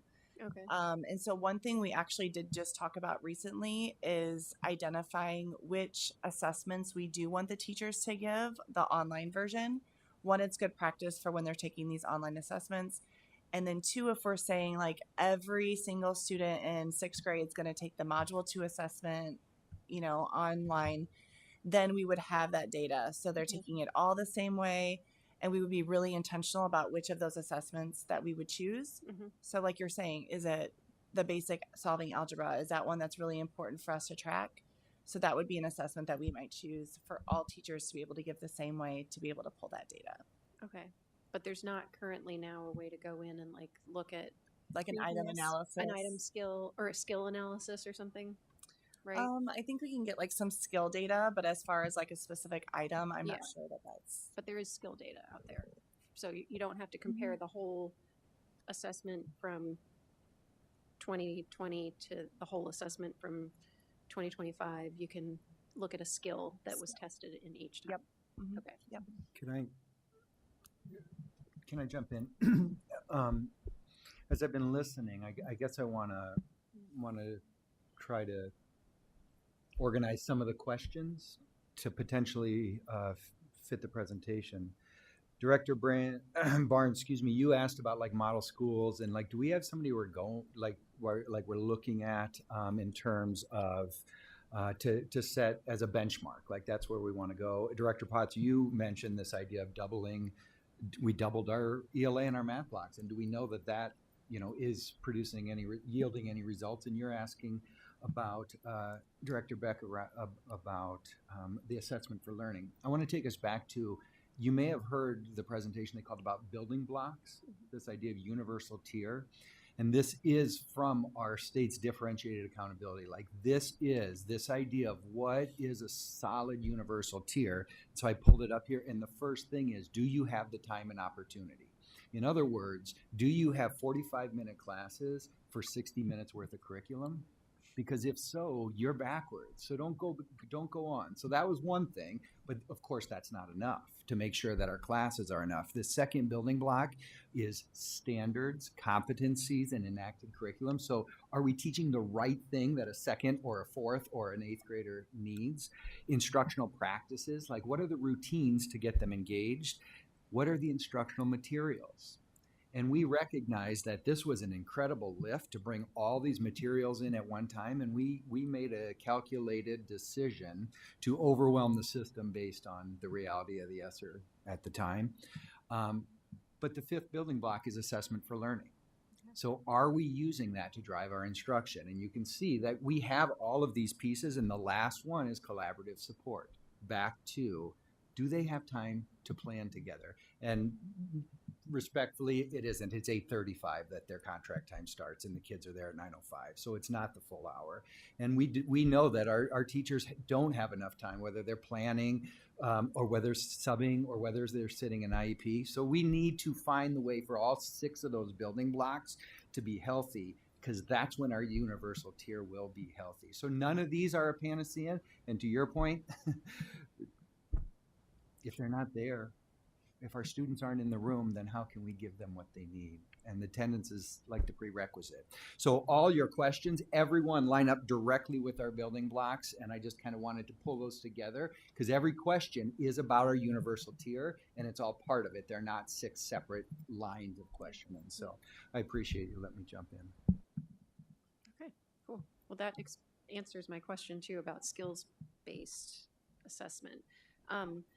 I did have one other question, which probably fits into what Mr. Driscoll was just talking about. But so, for example, I think it was slide 15 where, Jen, I think you talked about the goal of healthy indicator number 3 was to ensure that core instruction is adequate to prevent overwhelming the intervention system. And I think that's a really good way to think about it. I haven't heard it articulated that way before. So we have here this goal is 80%, but we're consistently between 50 and 57. So, you know, knowing that we've transitioned to a curriculum that should help alleviate some of that, knowing that our students many of them are working from a deficit from the last few years, what can we do to make sure that we have, clearly we're in a spot where we may be overwhelming the intervention system. So what can we do right now to sort of to alleviate that, I guess? And I know a lot of our ESSER funding is run out, so we may not have funding for extra interventionists. So that's what kinds of things can we do right now to help that? Do we just bring the core, make the core bigger for everybody until we bring the core to meet more people's needs so that there's fewer kids who need intervention? I guess is the way I'm trying to think about it. That is step number 1. Okay. Absolutely, that our core has to be strong, it has to be solid, and it has to provide access and opportunity for grade level standards, grade level learning every single day, every single minute of each day. And when that core is up there and that access and opportunity for students is there, then we'll be, you know, moving and really getting to the point of that, seeing the impact of our data. With that said, you know, MTSS is about tier 1, core instruction, tier 2, and tier 3. It's all of them, and a student should have access to all 3. And so when we look at tier 2, we definitely are doing a lot of work with what does that look like for all students and being able to get those systems and structures and process in place. For tier 3 interventions, students need access to that. And will we be able to continue to give interventions to all students? You know, we are, one of the things that I think that our teams have really worked hard on is being problem solvers. So we aren't going to have the number of interventionists, but how are we going to be able to get these interventions? How do we use the resources we do have in our building in a way so that students are getting what they need? So more to come on that. I know that that is something that will take all of us to be able to problem solve, but we can't just problem solve ourselves out of that deficit that we're looking at right now. That's why it's so important for implementation science and the curriculum resources and the instruction and the assessment to all align and to be able to really give that quality, not only the high quality instructional materials, but the high quality instruction and the assessments that go with it. It's a package. And I was just going to add to that, Diane. So one of the things too that we talked about is like making sure that all of our students are participating in the core and that they're getting that solid core instruction that they should be receiving, they're entitled to, and that we want them to be able to have.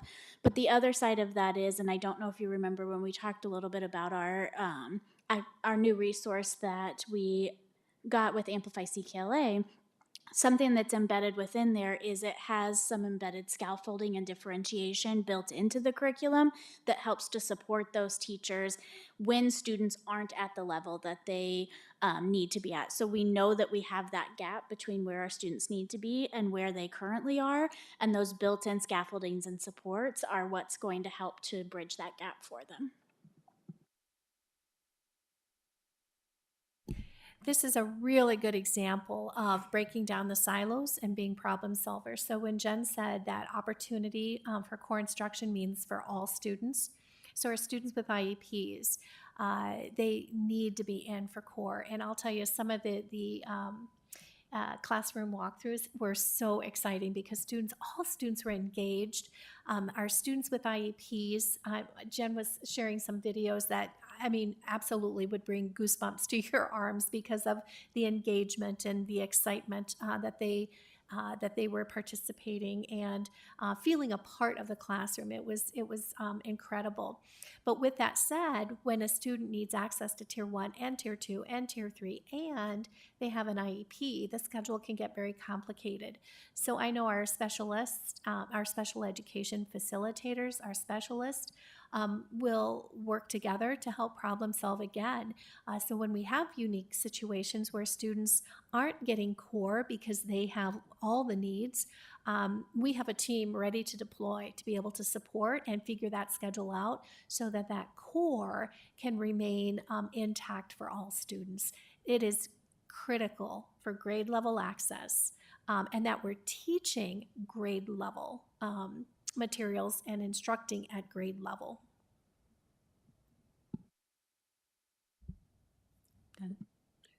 Just one other comment. I did want to say I appreciate hearing about classroom visits.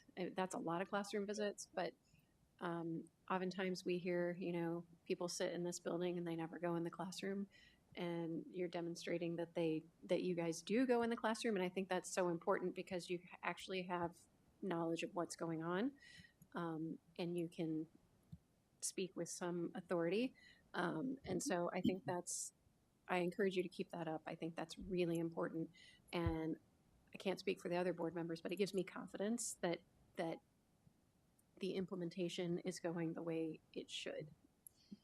So thank you. I appreciate the fact that you're dropping assessments when they're not required. It's just a mindless task if it's really not required. And AMath is one that, having taught and had kids that had to take AMath, they're testing on subjects or topics they've never had. So how fair is that? I'm not testing you on what I taught you. I'm testing you on something that's far out there that they may not even get that year. So to get rid of AMath is a plus in my book. It is disappointing to see our scores. You know, I think every year we expect, come on, but this is the year.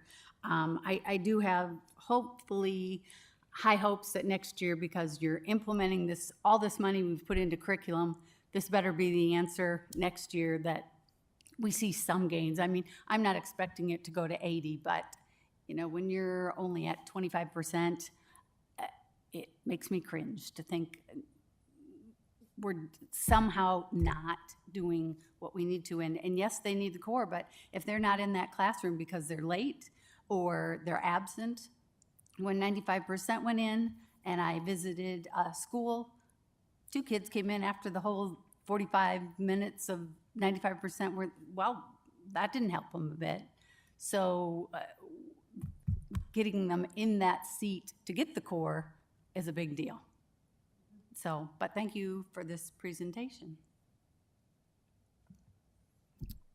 We are going to take a 5-minute break.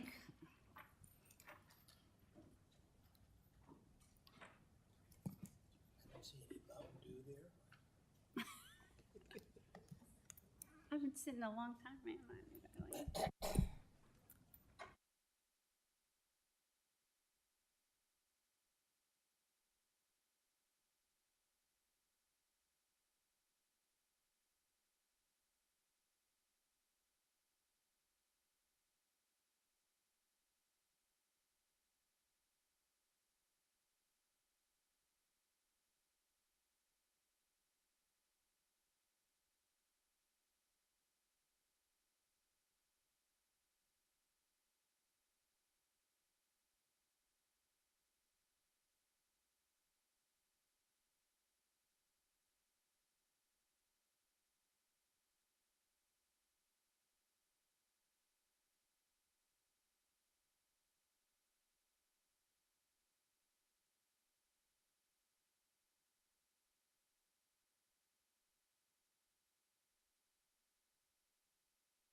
Okay, we are back.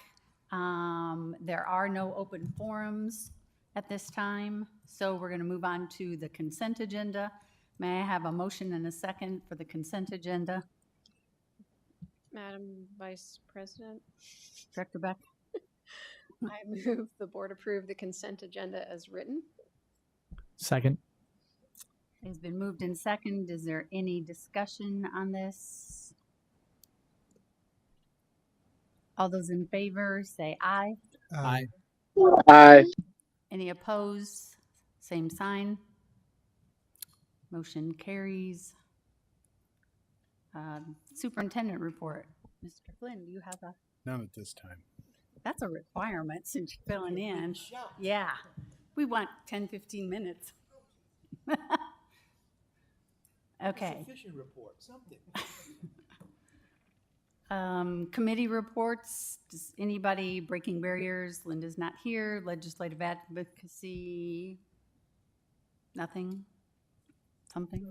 We reviewed the legislative priorities, and that will be coming up in discussion after a while. Okay. Thank you. LZAC. We won't meet until the school year starts. Okay. Long range plan. I was not at that meeting. Were you at that moment? Yeah, we met last Friday. Okay, so reviewed some of the work that was being done, and yeah. Great. Policy, we're going to meet in next week. Finance committee. Kevin's going to be reporting here after committee reports on key measures and monthly fund report. Okay, so next up, May finance report. Take it away, Kevin. We'll start with a monthly fund report. This is the end of May. We still have one large month to go, so this just kind of gets us to that point where we're just about getting over the hump. You'll see I highlighted ESSER funds, and I also highlighted the fund transfers. Those are fund transfers. On the next page, I'll show you why that's important. You'll see there's debt service, fund transfer. That's where we start putting in our debt for next year.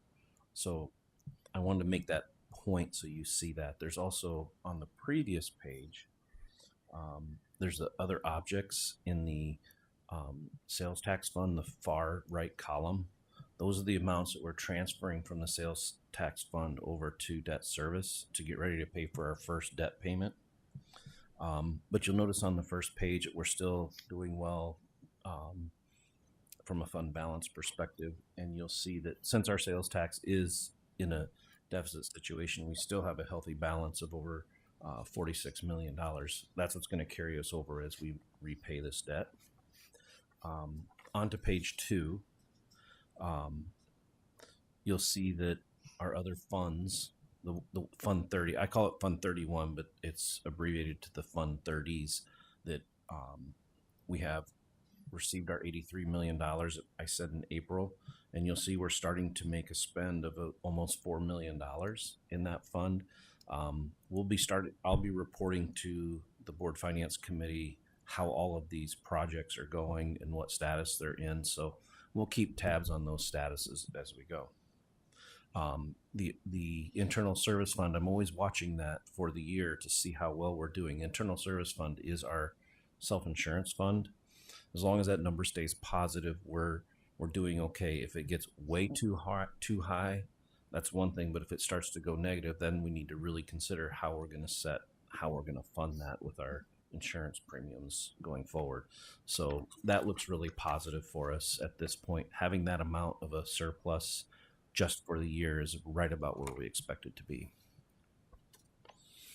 Any questions on that before I go into the monthly or the key measures report?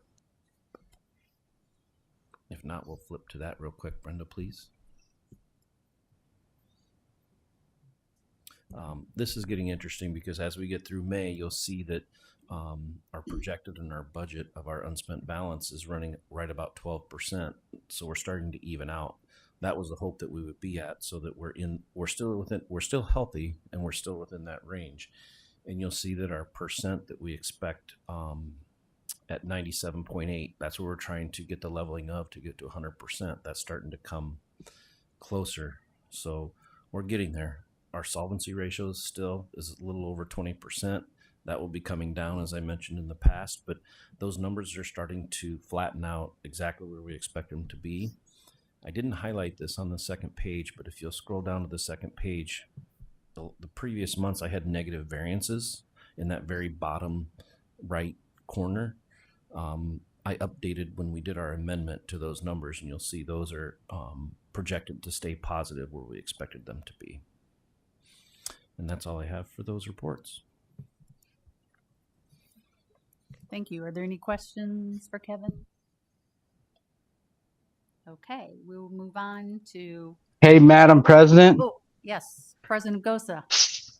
for legislative advocacy, we were supposed to, and I apologize for not being there. We had football camp tonight. We were supposed to discuss the ISB priorities, the UEM priorities, and RSAI in case anybody had any questions on that, what the Legislative Advocacy Committee recommended, and then that way, because it'll be an action item later on. Right, that's next up. So are you addressing it? Oh, if it's already on there for next up, then we can talk about it then. But yeah, I mean, if anyone had any, wanted to discuss anything on our recommendations coming out of that. Should we take these one at a time? Sure. Okay, RSAI legislative survey. Anybody have a question or a comment? Director Potts. I noticed on all three of the surveys, the question dealing with school vouchers and public money going to private schools is rated as a low priority to work against. What was the thinking behind that?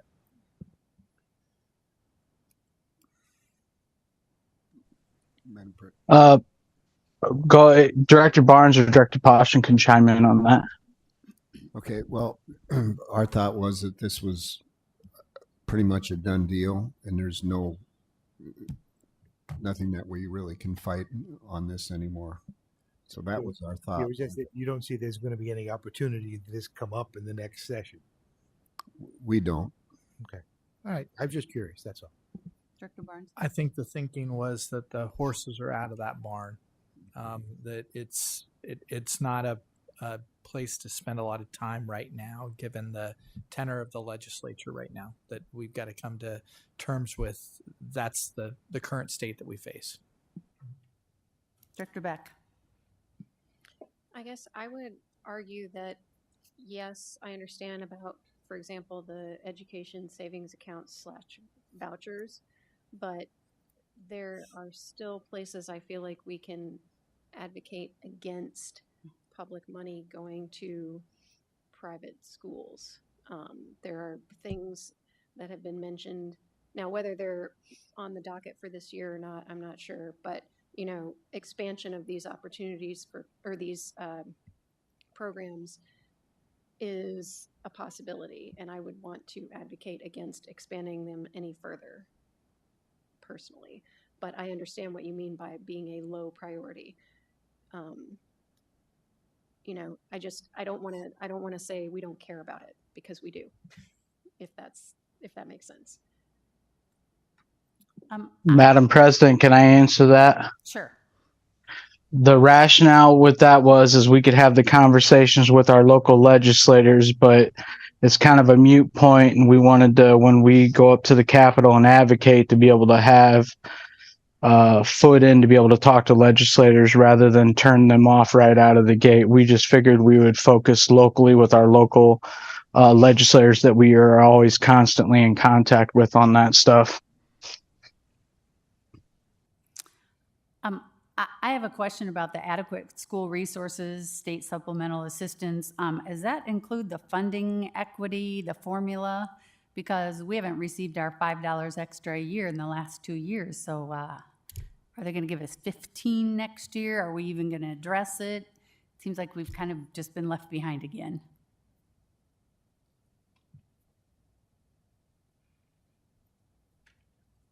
Anybody on that committee got an answer? So what we heard going into last legislative session was they were supposed to take care of it all in one fell swoop. So we're hoping to see that this cycle. Ooh, I'll hold my breath till that happens.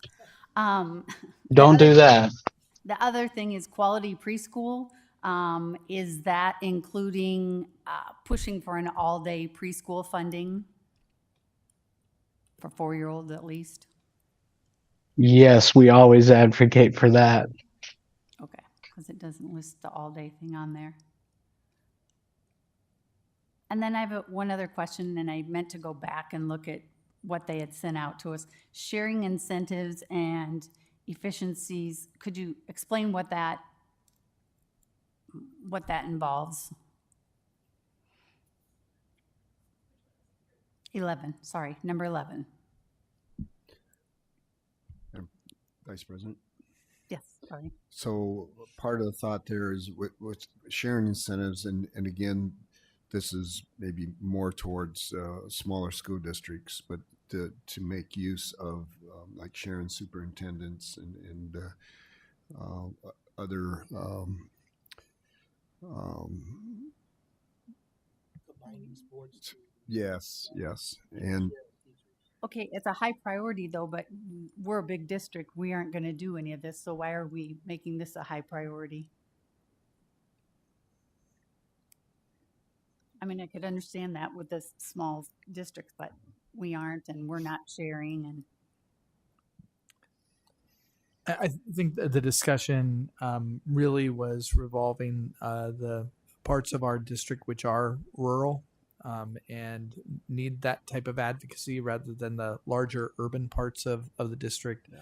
We were talking about Walcott, and we were talking about the more rural parts where thinking about their representation within the district as well. I understand that, but they're still part of our district, so we're not sharing anything as per Walcott, Bluegrass, and Buffalo. So I don't see that as a high priority for us, but anyway. Madam President, Yes. part of this is to have the discussion. If you guys want to change anything, you certainly can. We just put forth a recommendation. That's why we wanted to have the discussion before we took action on it. Director Beck? I would agree. That's not something that I feel like our district needs to have as a high priority.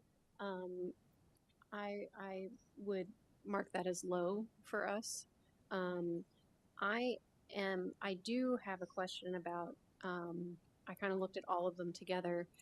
I would like to see something, the supplemental state aid be a higher priority, because as a whole, yes, the school funding policy needs to be worked on, and I think we absolutely should be in the ear of our legislators. If we're not getting our $5 per student, that's money that we were promised and are owed. So if we're not getting it, we need to be bothering people every day about that. But the supplemental state aid is not keeping up with the needs of any district at this point. And so I would argue that advocating for an increased overall support of the schools in the state is really important. So I see how it's listed here, but on, for example, the IASB one, only the school funding policy is clicked, not supplemental state aid. So Let's just stick with the rural schools so that if we need to change anything, we can. Okay. Well, then the only thing I have to say on the RSAI is I agree that sharing is not a high priority for us. Director Potts. It's not what is the questions are not what is our priority. The question is, what do we think should be the Rural Schools Association's priority? Yes, but shouldn't it? And their priority should be to promote the sharing. Whether it helps us or not. Whether it helps us or not. We're part of this. What is this organization's priorities? Not what is Davenport's priorities. So their priorities is for sharing because many of these smaller school districts live and die by it. They can't afford to put together whole programs. So it's what is the priority of the priority of this organization. So this organization is going to have different priorities than urban education. And we might find ourselves personally more aligned with urban education than with the rural, but we're part of the rural one too because we have rural communities. I understand that. What I'm saying is my interpretation of this is every district puts in what they think is best for them. And then all of RSAI says, oh, of all of our however many districts, this many ranked sharing as a high priority, and these couple didn't. We'll have sharing as one of our priorities, right? So my understanding of how lobbying works is you join the lobbying group to advocate for you, and you're part of that group, yes, but when you're asked for what they think your priorities are, you give them your priorities, and then that is part of the big picture, right? Because not everybody's aligned on everything. I totally get that. And so maybe our priorities do match up with what the UEN ends up advocating for and not always with what the RSAI or vice versa. But I was under the impression that what these are is asking for what we as a district would benefit from, and then they take that as a whole from all their member districts and determine what's best. But I don't know if that's how it works, but that's my impression of how this works. So that's where I'm coming And from. what you're saying then makes sense that we are making that high priority because I was a rural school and I needed to share a superintendent. So in that case, I guess I could see why we picked high. Anything we're changing, or let's go on to the next one. UEN.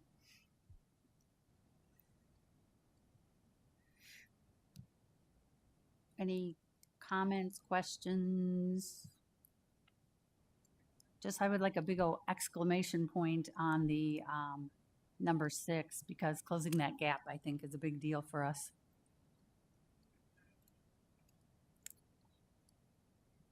Anybody else got a comment on it?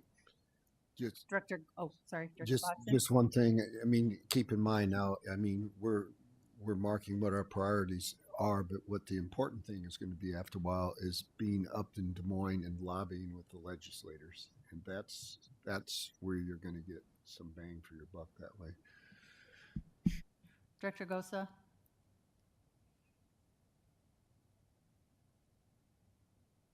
I didn't have anything to add to this one. Okay. Then we'll go on to IASB.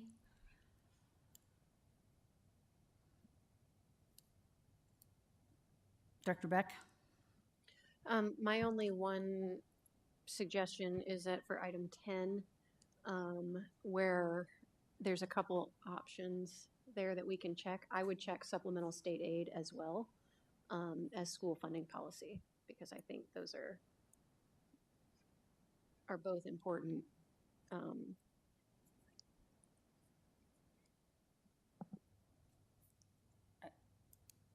Brenda, how do we, if we want to add one, do we just, do I have a motion and add it? Yeah, when the motion comes, I wrote it as presented, but you would say as presented with the addition of. But when we go to vote on it. Okay. So that'll come under items requiring action then. Yes. Yes. Any others? Okay, this will come up for a vote shortly. Like next. Okay, so could I have a motion and a second on the RSAI legislative survey? Madam Chair, Director Potts. I move the board approve the Rural School Advocates of Iowa legislative priorities as presented. Second. It's been moved and seconded. Are there any questions or comments? Okay, all those in favor say aye. Aye. Aye. Opposed, same sign. It is passed.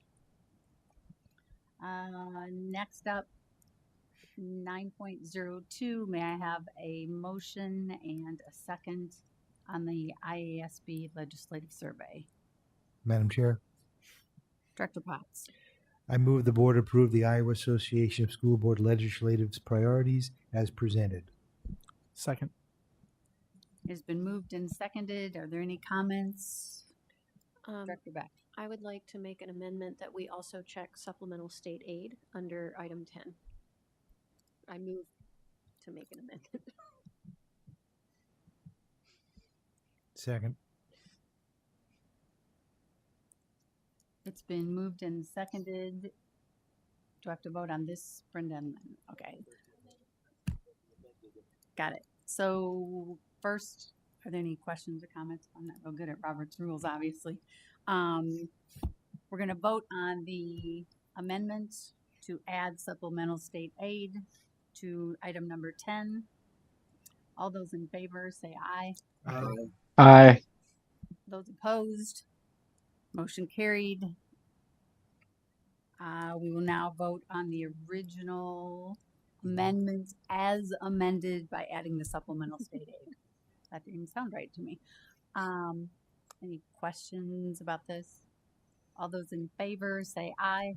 Aye. Aye. Opposed, same sign. Motion carried.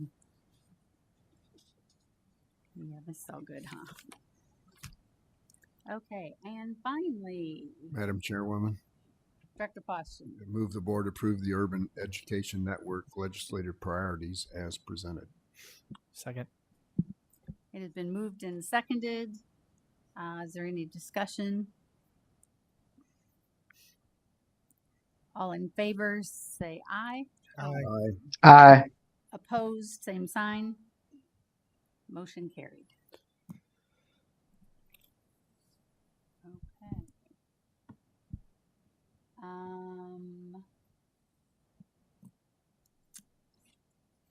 Now we're moving on to 9.04, Davenport Learning Center Network Infrastructure. Madam Chair, Director Potts. I move the board approve the Davenport Learning Center Network infrastructure be purchased from Ace Corps in the amount of $74,742.50. Second. It has been moved and seconded. Is there any discussion or question? Director Poston. I'm just going to repeat what I said at our long-range planning meeting. I think we need, as a district, we need to be careful as far as, you know, where we're spending our tax dollars on some of these buildings that we may or may not keep around very long. So I just want to put that alert out there that we have to be careful. I don't want to take taxpayer money and put it into a building that 2-3 years down the road we're selling. And so that is a concern. We have a number of buildings that potentially could be sold down the road. And so I think this needs to be done because we're kind of forced into this center right now. And but again, as a long-range planning committee, I think we need to monitor that and watch that we are being careful how we spend the money on some of our buildings. Director Beck. That was exactly what I was going to say, is just be mindful of where we're updating buildings with an eye towards the future. But since this is a student-occupied building, we do have to have a certain level of network infrastructure for safety purposes. So that's totally fine, but just keep it in mind. Anybody else? Question, comment? Okay, call for a vote. All those in favor say aye. Aye. Aye. All opposed, same sign. Motion carries. 9.05 Davenport Learning Center Public Address System. May I have a motion and a second? Madam Chair. Director Potts. I move the board approve purchase of the Front Row Public Address System from Midwest Computer Products for the Davenport Learning Center in the amount of $60,700. Second. It has been moved and seconded. Are there any questions or comments? Director Barnes? I just have one question. We just invested heavily in a new phone system, and a lot of new contemporary phone systems also have PA capabilities. And I just want to make sure that we're not duplicating a system here. I know that my employer, when we invested in a new phone system, it was with safety in mind, and it was an ability to centralize an outbound public address message in moments of emergency. So I just want to make sure that we're not duplicating effort here. Josh? Do you want to come up and give us an answer? Answer the phone. Yeah.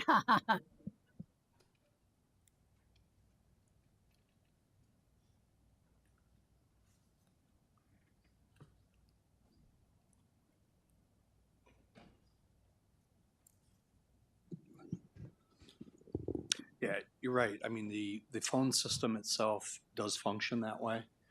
But you're not always going to be in an area where a phone is at. So you can announce through a phone, but there's no telling you that doesn't address hallways, that doesn't address any other areas. So if there was an emergency, you needed to alert everybody in that facility. That would be a little bit, a little bit short-sighted without having the entire building fitted with a PA system. Okay, thank you. I appreciate that. And Yep. that Director Potts was explaining the same thing, but this is a significant investment, and I hope that this is the most responsible one. I'm not questioning that it is or is not, but just want to make sure. Yep. Any other comments, questions, anything else? Okay. Thank you for coming up and explaining that. Call for the question. All those in favor say aye. Aye. Aye. Opposed, same sign. Motion carries. Director Beck, policies for board approval. So I am going to name the action, and then I'm going to move and ask for a second, and then I'm going to make an amendment because we want to pull 2 policies. Do I have to do that, or can I just pull them? Oh, I can? Okay. Okay, perfect. All right. So the policy committee recommends that the board approve policies 206.04, 405.02, 603.19, 607.02, and 706.03. I move that the board approve those. Second. It has been moved and seconded. Director Beck, do you want to explain the reason for pulling those? Yes. So policy 411.02 is a classified employee policy. Currently our practice and what the policy says doesn't match, and we need a little bit of time to get those in line. And then 603.01 is graduation requirements, and we just adjusted to include that alternative graduation, so we need to make sure that that doesn't need to also be in that policy. So we're pulling those for now. Policy committee will discuss and go to the appropriate administrators for clarification, and then bring those back at a later date. Any other questions, comments? Okay, seeing none, all those in favor say aye. Aye. Aye. All opposed? Aye. All opposed, same sign. Motion passes.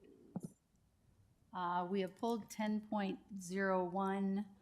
It was announced at the beginning of the meeting because it's tied up in court at the moment. Administrative reports. Okay. I was like,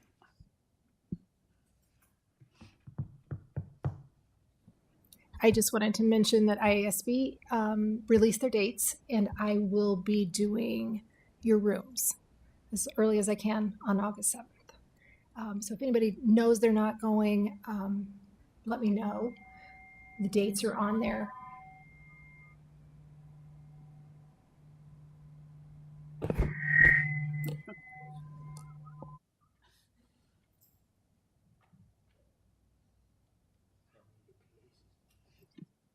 Okay. Anyway, the dates are on your agenda. November 20th, Wednesday, usually Bruce goes up, or whoever's going to represent the board there. Wednesday night is usually the UEN dinner. And then Friday is generally only for presidents and vice presidents. So you spend Wednesday night and Thursday up there, stay overnight on Wednesday night. So just wanted to let you know what's coming. That was a good one. Great location.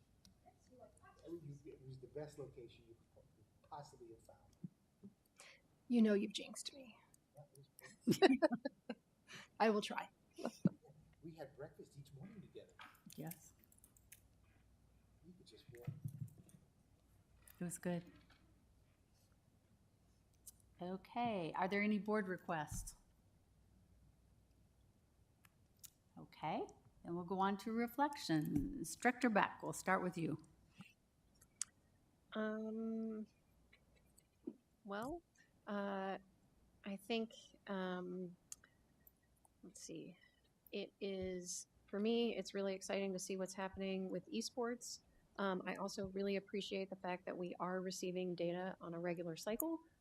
When it comes to math and reading, those are things that we didn't always used to get, and now, we're seeing it regularly in a similar format every time, and so we're able to really sort of digest what's going on in the district, and do our best to make data-driven decisions that are in the best interest of our students. Director Poston? I think the presentation, the spring data presentation, informative. I think we all realize we have a long way to go, and hopefully that data will continue to improve with all the new curriculum that we've added. President Gosa? I think it was a good long meeting, Vice President Klein Jerome. Out of my control. I appreciated the presentation on the esports as well as the other presentation this evening. Very informative, and it gave us a lot of data to go over and review and things like that. I appreciate the fact that the staff were able to answer some of the hard questions about how the numbers weren't looking so good and what things are going to be put in place to try to help alleviate that. So thank you. Director Potts? Yeah, I would say that the amount of time we spent on the spring test scores is important, very important. And I think we've communicated to our people that we have a high expectation of results. And I think that goes hand in hand with the time we're investing in it and the needs we have as a district. Director Barnes?